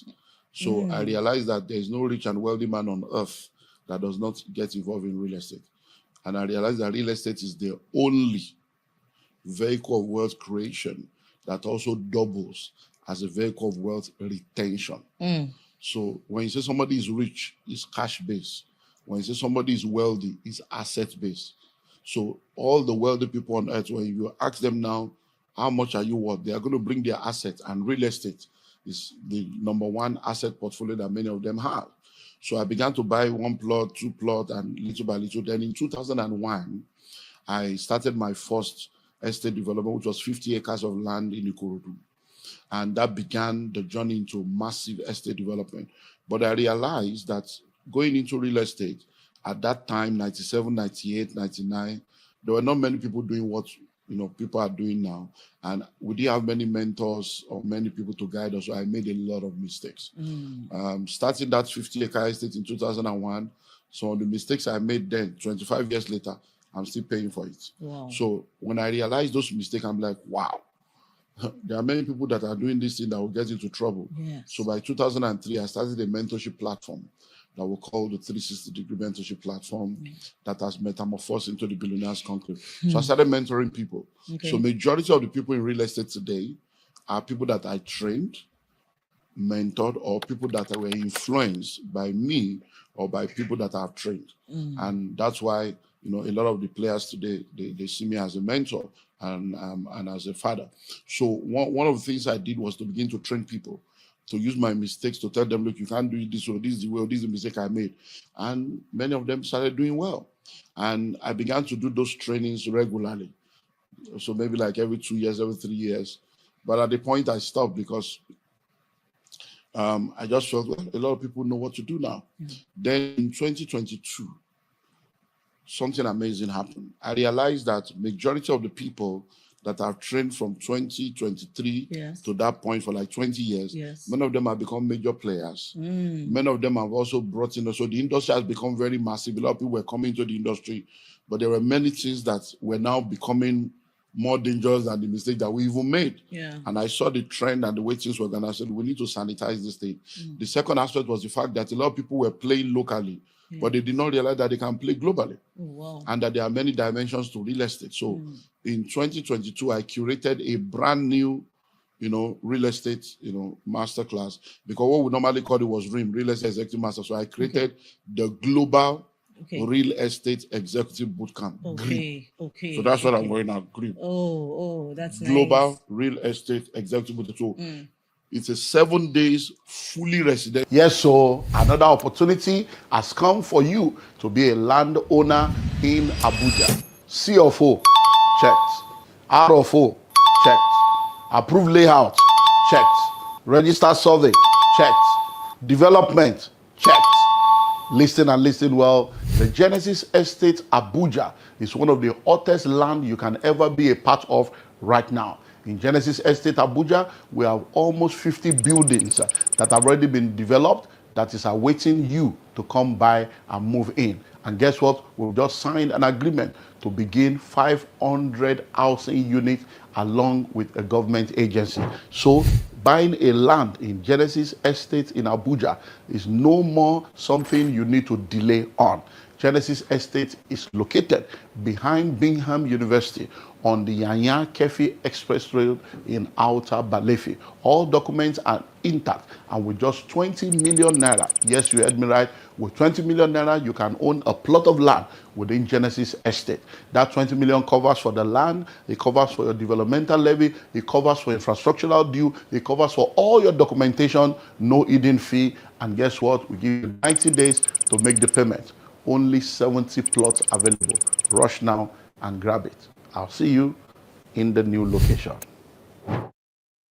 Special events. Oh, wow. It has never happened anywhere in the world. Wow. Where people will camp in an hotel for 7 days. 7 and all they are days? talking about is real estate. Wow. It has never happened. Wow. In fact, we're there. Sometimes we finish by 10 p.m., 11 Wow. p.m. Even the 7 days was not enough. So it was an amazing time. So what I did was to bring all the major players so that people can share their own journey, their story, their uniqueness. And then we dealt with every aspect of real estate. It was $10,000 per person. 2023. Wow. Yeah, July 2020. And we had people from 14 different countries and people from all over Nigeria. It was a hugely, amazingly successful event. And my plan was to do it once and close. But immediately we're done, the people that came say, we have to do another one. Oh, wow. You have to do it again next. Oh, I say, it's wow. not possible. Then people that missed it, I say, look, we didn't hear on time. We'd like to be a part of it. So since 2023, people have been asking for it, but I don't have that kind of time to sit down in one place for 7 days. My calendars are always like 2 years in advance, booked up. Like now, this is 2026 now. My calendar is booked up to the end of 2027. We are now we are towards the end of 2027, 2028 now in my calendar. So it's difficult. So I said, okay. So I looked at it, I started thinking about it, and that's how I said, okay, let's do it again 2026. But the uniqueness of 2026 edition is that I have now curated 15 brand new masterclasses. Oh, wow. Yeah. Never done before. 15 brand new masterclasses. Because I realized that people think that everybody's doing real estate now because of the low barrier to entry. So you realize that the market, everybody's there. But people say the market is saturated. The market is not saturated, but the methods are saturated. One of the things that came out of the 2023 edition is the fact that majority of the people that came into that room left there transformed. I can give you 3 examples. There's a group of people that came there as partners. The partnership broke immediately after that because they realized that they were not going in the same direction. There was someone that came in there to try to learn about real estate. And from everything she learned, she realized that even our own business was a real estate business. Because every business is a real estate business. Yes. So she's into fishing. She has she sells fish.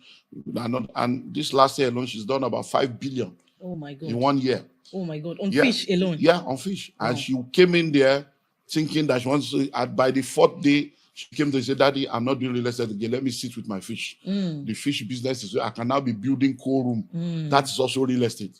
You understand now? Yeah. And one of my guys also came in there. He was also into real estate.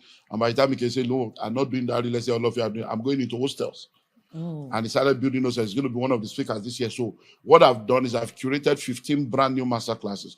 So we have hostel masterclasses. Many people don't realize that building hostels, people don't even realize that there are many universities that have just been accredited that will be built within the next 3 years. Many people don't realize that over 75% of Nigerians are below the age of 35. 19 years is the median age for Nigeria. So we have about 55% of our population, young people that will still go to university. Yes. And they don't have hostels. So people don't know that there's billions to be made in that area.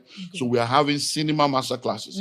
When I was growing up, there was cinema everywhere. Now we have only few people in that field. Yes. And most of them are in the urban area. Yes. There are many states in Nigeria that don't even have any cinema. That's a massive multi-billion business. Farming, palm tree, farm resorts, farm estates is another massive area that people are not looking into. Yes. Cemetery. Everybody is a customer. So cemetery is another big multi-billion dollar business that people are not looking into. Shopping malls and shopping complexes. People are not looking into that.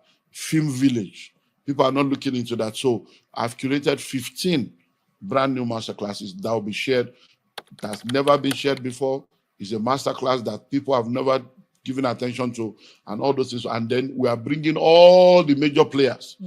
So for cemetery now, we have Ebony, Vault and Casket. They are the number 1 in the country. For cinema, we are bringing Kene Film 1. They are the, so we are bringing the major player. For the hostel, we are bringing Ashimolo. For farming, so we are bringing the major players. We're going to be talking about resorts, setting up a resort. We are bringing my friend Paul Wanibe, Landmark Africa. So these are practitioners now coming to share the secrets with us. So that's why it's an event that nobody should miss. And it's coming up from the 5th to the 12th of July. 7 days, fully residential. Okay, so when you said that you have 15 brand new topics, so this means that those that have attended before can still participate. No, they're already coming. Oh, really? Oh, everyone that came the last time, wow. About 70% of them have already registered to come back. That's a good one. No, they are coming back because they saw the value. Now listen, over 80% of those that came in 2023 are already doing turnover in billions. Yeah, billions in 3 years. So these are not, these are fact verifiable. If you go back to, I brought all of them. They've all done Ask the Guru. We did some sessions together last year. So people can go and watch their session. The Grip Fortis, we did part 1, part 2, part 3. They all came to share their testimony by themselves. So these are things that happen within 3 years. So they are all coming back. They are paying, they are coming back. Okay, so many high professionals actually attend Grip. So what's the biggest mind shift? What really helps that to move them into making wealth? Like what's the biggest mind shift that now- actually now moves you them see- into making wealth from their usual profession? Like some accountants be like, I'm an accountant, I want to remain here. But we see that all of these ones are coming from all walks of life. So what's the biggest mind shift? It's just to get this. If you know better, you do better. I said earlier on that real estate every business is a real estate business. Once they come into a training like GRIP, they realize that, because people think I'm not into real estate. Every business is a real estate business. You're an accountant, you have office, it's real estate. You go to bank to put money, bank is real estate. You understand now? You say I'm into hospitality, hotel is real estate, restaurants is real estate, I'm a medical doctor, hospital is real estate, pharmacy, your pharmacy is real estate. You understand? The mortuary is real estate. You say I'm a pastor, church is real estate. You say I'm a politician, your parliament house is real estate. You say I'm into transport, the road you are passing is real estate. The park where you park is real estate. Airport is real estate. Seaport is real estate. You say I'm into IT, where you have your tank farm is real estate. So every business is real estate business. So if you are not in real estate, you are not in business. So by the time they come, they are like, wow, okay. And then it just opened their mind to new possibilities. And they realize that real estate is something you can do without it affecting your primary job. So when you were talking, you said you mentioned symmetry, and you said everybody's a customer. Everybody's a customer now. Okay, so what makes this cemetery and burial real estate? What makes it such a strong long term in Nigeria? And how do you think people should start off? Everybody's a customer. Everybody will die. Where will they bury you? For instance, now in Lagos, it is illegal to bury people in their houses. Now, if you go to a place like Ibadan, one of the number one city in West Africa, first radio station, first tallest building, first TV station, first whatever, Ibadan or your state is supposed to be like the Manhattan or like the Singapore of Nigeria. But one of the major reasons why Ibadan could not develop is because when you go to the skyline of Ibadan, when you are in a flight and you look down or you take a drone, almost all the old houses have burial ground. People bury their father, their grandfather, their grandmother in those houses. So there cannot be room for urbanization. So Lagos, since the days of, I think it was Fashola season or thereabout, that they stopped, you cannot bury somebody inside your house. Now, that shows that in Lagos, burial ground is something that people need to look at. And it's the same in many states. So everybody is a customer. So everybody will be buried. And when you talk about burial, you realize that there are many aspects in that, but there are about 14 different money-making aspects of that value chain that people don't know. Some people are just selling the casket. Some people are renting out the air. Some people are renting the clothes. Some people are the musician. Some people just have the mortuary. Some people have the cemetery. Some people have the incinerator. And so it's all kinds. So there is so much that can be done in that area because everybody is a customer. Yes, so when you were talking, you talked about a woman who, after she attended one of the sessions, she made up her mind to just stick to the business. Okay, so now we know that a lot of women are in real estate right now. Most of them are basing on the short-lets, and others are developers. I want you to tell us, sir, what exactly is their anchor? What's the practical strategy they used in gaining foots in that part of real estate, sir? The short-lets, developing. It's knowledge. You see, when in real estate, you can be a realtor, you can be a developer, you can be an investor, you can be a regulator. And then when you come into the field and you learn, one of the things we show people is to show them all the different possibilities in real estate. For instance, in this group now, we have 72 different modules that will be taking place in those 7 days and 45 speakers. Okay. So it's something, it's not a joke. Now, when people come and see the different areas and they relate what they have learned with who they are and their experience and their track record, they're able to say, okay, you know what, I think I should just stay in this area and just sit down here. And that's what has happened. So some people are just realtors and they are doing well. Some people are just into short-let and they are doing well. Some people have decided to say, okay, you know what, let me just stay with farming or resort and they are doing well. Some people are into, so it's knowledge that makes it happen.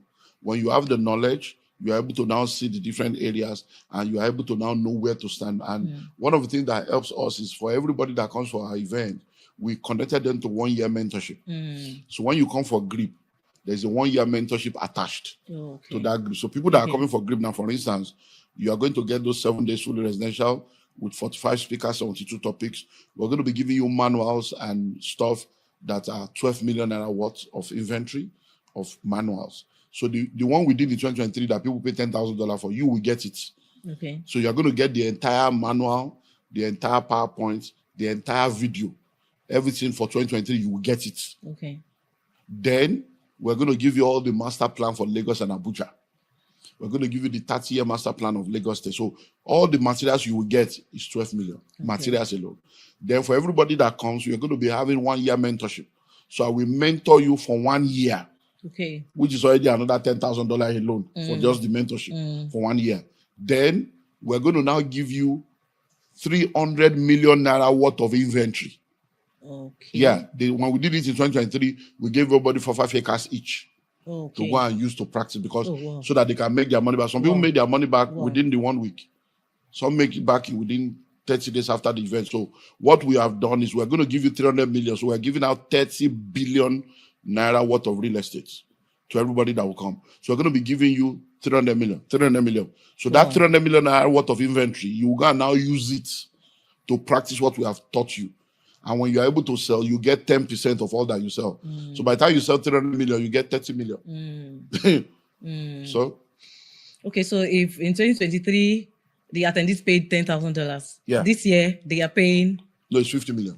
50 million. 50 million. Yeah, it's 50 million. 50 million naira. There's no slash. It's 50 million, 50 million. Between 2023 and now, things have changed. The economy, because hotel alone per night, they should go and find out from themselves, Sheraton Hotel, how much is 1 night.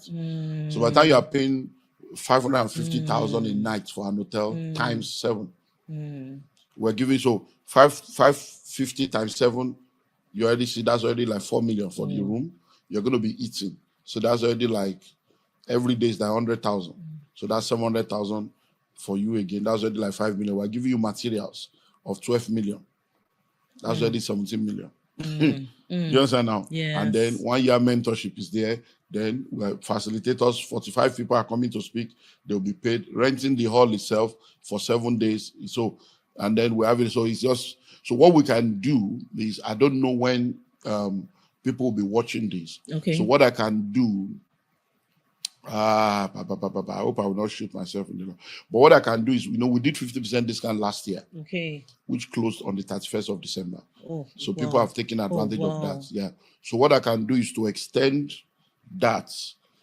So if anybody is able to register and make payments, I will extend the 50% discount to the 1st of April. Oh, wow. That's a great one, sir. Yeah, 1st of April. That's a good one. So first of all, if they are hearing us right now, the way to qualify is to contact us and register and pay a minimum of 5 million. To hold down the slots. To hold down the slots. All right. But that 5 million will be non-refundable. Not that you now say you are no more. So if you are not able to pay the remaining, we'll just give you materials that will be worth that your 5 million. Because once you pay, we're going to lock down that slot. So if you pay 5 million before the 1st of April, then we'll reserve a slot for you. Then you have May, June to now look for the balance of 20 million. So you can do that. So if you pay in March, you pay in February, or you pay in March, just lock it down with 5 million. But the 5 million is non-refundable. Once you pay it, if you are not able to meet up, whatever you have paid, we'll just give you materials that will be worth what you have paid. Oh, okay, sir. So you mean that you can also advise Nigerians in the diaspora to attend? No, people, it's not a matter of advice. They are coming. We already have people that have registered. We have, off my head now, I know of 6 people coming from London. I know of 3 people coming from the US. I know of 3 people coming from Canada. I know of 2 people coming from 1 Hong Kong, 1 China, 1 Saudi Arabia. So already, I don't even know if I don't know when this will air. They may not even have a slot because I think we have less than 36 slots left. Oh, wow. Yeah, we have. It's gone already. Yeah, we are just looking for 100 people because we can't take more than 100 people. It's not a crowd thing. So it's 100 people. So we have just maybe because we have people coming from all over, and then the people that came last time, many of them are coming back already. So they are all the same. So we don't have that space like that. So it's not something you'll be thinking and planning. So anywhere you are in the world, you come. People are already coming. We'll pick you up at the airport. Someone is coming from the UK. About 6 people are coming from. One of them has said, "Look, I've never been to Nigeria for the past 23 years." So I said, "Don't worry, we'll pick you up." Somebody is coming from Ireland. that has also never been to Nigeria since she left as a teenager. But they are all coming. We'll pick them up at the airport, take them to the Sheraton Hotel. From the hotel, we'll take them back to the airport, and they are gone. So people are coming from all over the world. So why do you think these people should actually come and invest in Nigeria and stay rather than going back to the abroad where they are coming from?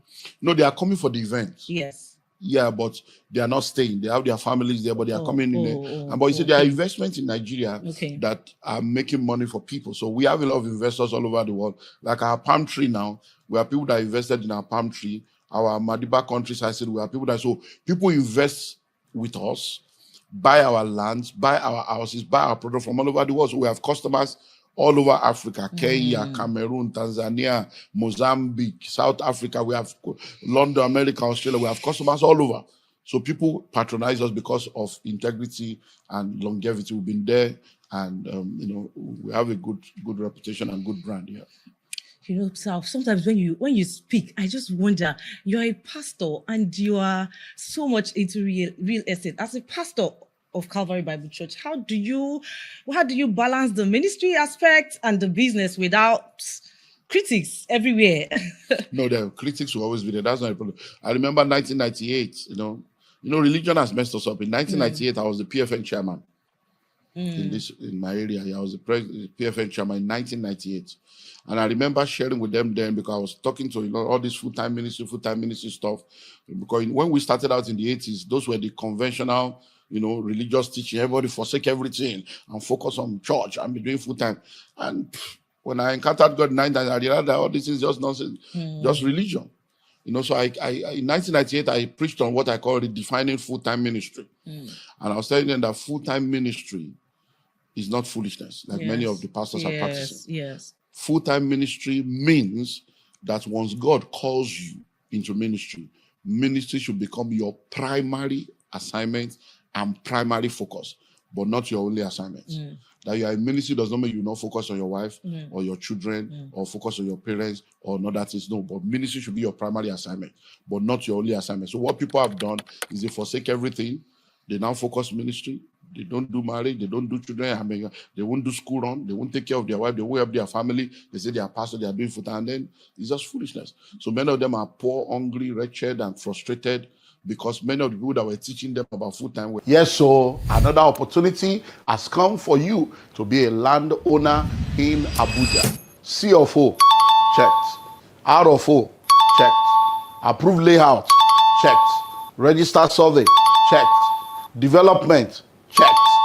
Listen and listen well. The Genesis Estate Abuja is one of the hottest land you can ever be a part of right now. In Genesis Estate Abuja, we have almost 50 buildings that have already been developed that is awaiting you to come by and move in. And guess what? We've just signed an agreement to begin 500 housing units along with a government agency. So buying a land in Genesis Estate in Abuja is no more something you need to delay on.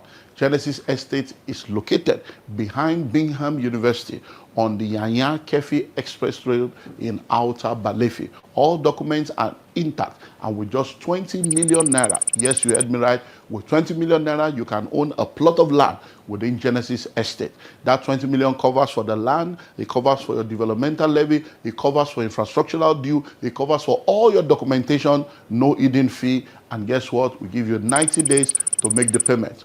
Only 70 plots available. Rush now and grab it. I'll see you in the new location. We're lying to them. Most of the fathers of faith that were teaching us full-time ministry in the 80s, many of them have businesses. They are billionaires. They write books. They sell the books. They make money. They have schools. The churches have schools. They have investment. They have land. They have all kinds of in gold, in stocks. I am a celebrity fund manager. I manage the investment of many men of God in this country and outside the country. So I know many of them have money, but why are you not teaching these things? So as far as I'm concerned, for me, when I came out then, 98, 99, they were insulting us. We have before this social media, they don't insult us, city people, and Comium. In those days, with Lagos Weekend, we have all kinds of funny magazines that used to be raining in those days that they were talking about because they say we are motivational speaker. The world has become church. The church has become worldly. Common sense, make common man. They were insulting us. There were motivational speakers that were not preaching Bible. So it's not. But today now, many of the things we were saying in the 90s, everybody has woken up now. They're waiting for tithe and offering to take care of yourself. That's nonsense. Which is You're certainly waiting not for enough. people for what? Yes, so you're expecting people tithe and offering to take care of you and your family. I say a lot of people that were in ministry then, their children don't serve God because they saw their parents do the work of God, and it seemed as if God was using their parents and God abandoned their parents. But it was just lack of understanding and balance. So we need balance. So nobody is saying you should not be a full-time pastor if God is calling you. I'm a full-time minister and I'm a full-time businessman. It just means that I put ministry first. And the way I do it is system and structures. That's all. So in ministry, I put myself in a position of overseeing things. And then I delegate the things that needs to be delegated. And that's the same thing I do in business. So the things I can do that nobody else can do, I focus on that. The things I can do that others can also do, I delegate to them. The things I cannot do that others can do, I outsource it to them. And it's just that system and structure that I said, and it's just by the grace of God, it's helping us. Oh, thank you very much, sir. So they say seminars claim that anyone can scale within 5 years in the business. But please tell us the brutal truth about 90% failure. And then the caucus, the inner caucus of conclave of the billionaires conclave. How do they really strive? Please tell us about it. Once you remember, there is no other inner caucus. The conclave is the conclave. Yes. You are the one that determines how far you want to go. Now, over 80% of businesses fail in the first 5 years. And a lot of businesses are not able to scale because people don't realize that there's a difference between technical skills and business skills. So people have technical skills. They have the ability to cook. They have the ability to sew clothes. But if you can cook and you start a restaurant, it doesn't mean you will succeed. Because the ability to cook is a technical skill. Running a restaurant is business. So do you have the business skill? You may be able to sing and you are into show business. You know the show, but you know the business of the show. So what people need to know is to know business. And that's why we have Entrepreneurship Academy. So I put all these things together. We set up Entrepreneurship Academy in 2012. We raised over 12,000, entrepreneurs, and they are doing well. So people need to come and learn, come under mentorship. So that if you're a businessman, you learn how to scale, you know what to do. So we started with mentorship. We'll come back to mentorship again. Just come under mentorship, train, get knowledge, because if you know better, you will do better. Talking about entrepreneurship, I'm aware that you hosted an entrepreneurship training this year. So please tell us, sir, what's the controversy between this poverty mindset thing? Is poverty actually a mindset or is it a choice? Please. Now, in the new book, Pathway to Wealth, I brought in 8 new chapters to add to the Pathway to Wealth that was done 21 years ago. Poverty is a spirit. Poverty is a mindset. Poverty is an habit. Poverty is a lifestyle. Poverty is a state. So those are dimensions of poverty. So when you see someone that is poor, the first thing you see is the state of poverty, which is a state of lack, hardship, and insufficiency. But that is the fruit. There is a root. The root is either a spiritual dysfunction or a mental dysfunction.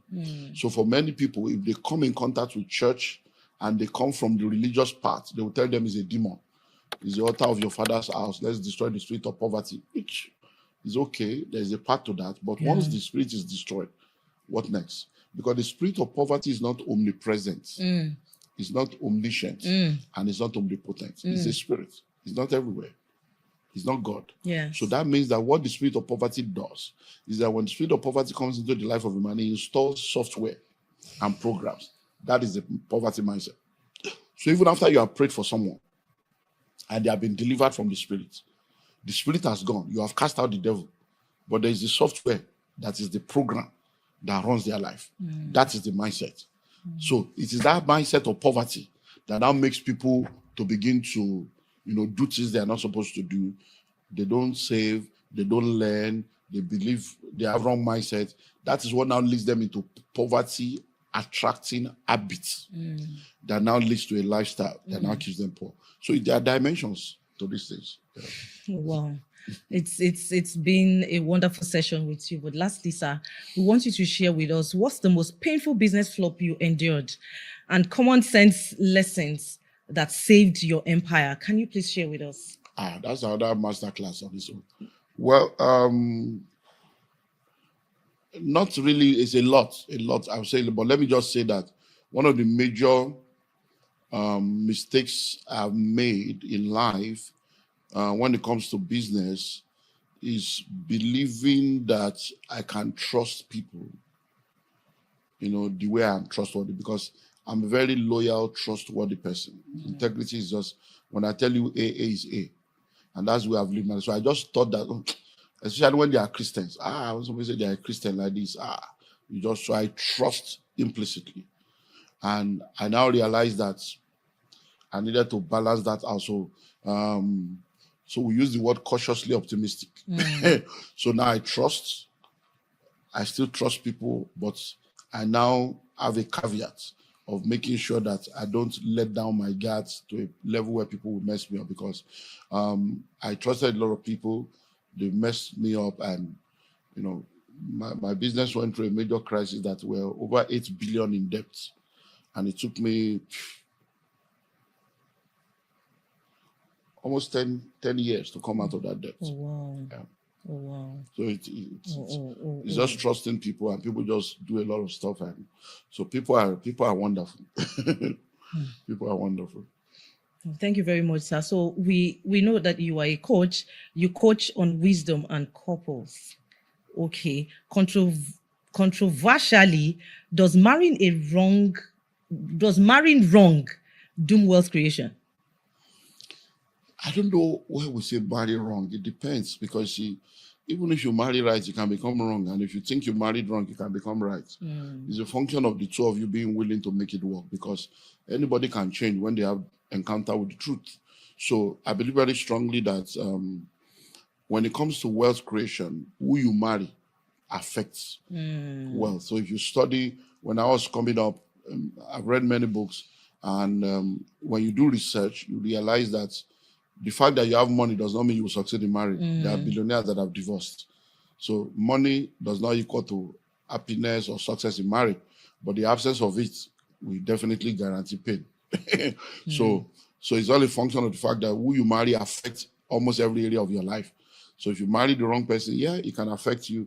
Then you might need to now make a decision of choosing one or the other, because sometimes you may not have both, depending on the kind of person you get married to.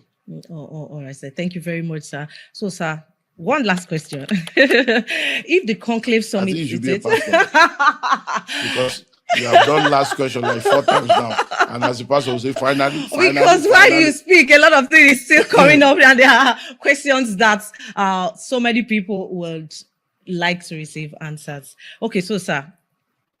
Okay, finally, this time, if the conclave summit in 2025 was on disruption, is your legacy play with the speakers like Apostle Florensha Lakija? What's the one forbidden truth about building empire that the governments and gurus hide, and why reveal it now? There's nothing we are hiding. I don't know. People just have all this funny. It's because you are not ready to learn, or you are not ready to pay. Because you don't see gold on the floor, diamonds on the floor. Do you understand? You don't see crude oil on the floor. You have to dig deep. So most of the time, it's not as if something is hidden. It's because you have to go for it. I can't go out now naked. So do you understand? I'm not hiding my nakedness. I'm covering my nakedness. Because you have to be qualified to see that. You have to be my wife. Do you understand? So that's the same way life is. So I cannot cast my pearls before swines. If somebody is a child, you don't give them the key to your car, because they are a child. They cannot drive. So there are many things that you don't have, not because somebody is hiding it, but because you are not qualified for it. When the student is ready, the teacher will appear. So if you are ready to learn, you will go for the knowledge, you will go to the right place, you will do the right thing, and you pay the price for what you need. So that's the way it works. So it's not as if anybody's hiding anything. I'm not aware of anybody you have gone to ask and they say they can't answer you. They will tell you, if you want this, do this. And that's the thing. People don't know. You want everything for free. It doesn't work like that, because I've come to realize that when people don't pay, they don't pay attention. Yes. Time is really gone, but you see, the grip that we're talking about, one of the reasons why we have over 80% of them doing turnover in billions now is because they pay $10,000. There's no way you pay $10,000 for an event and you miss it.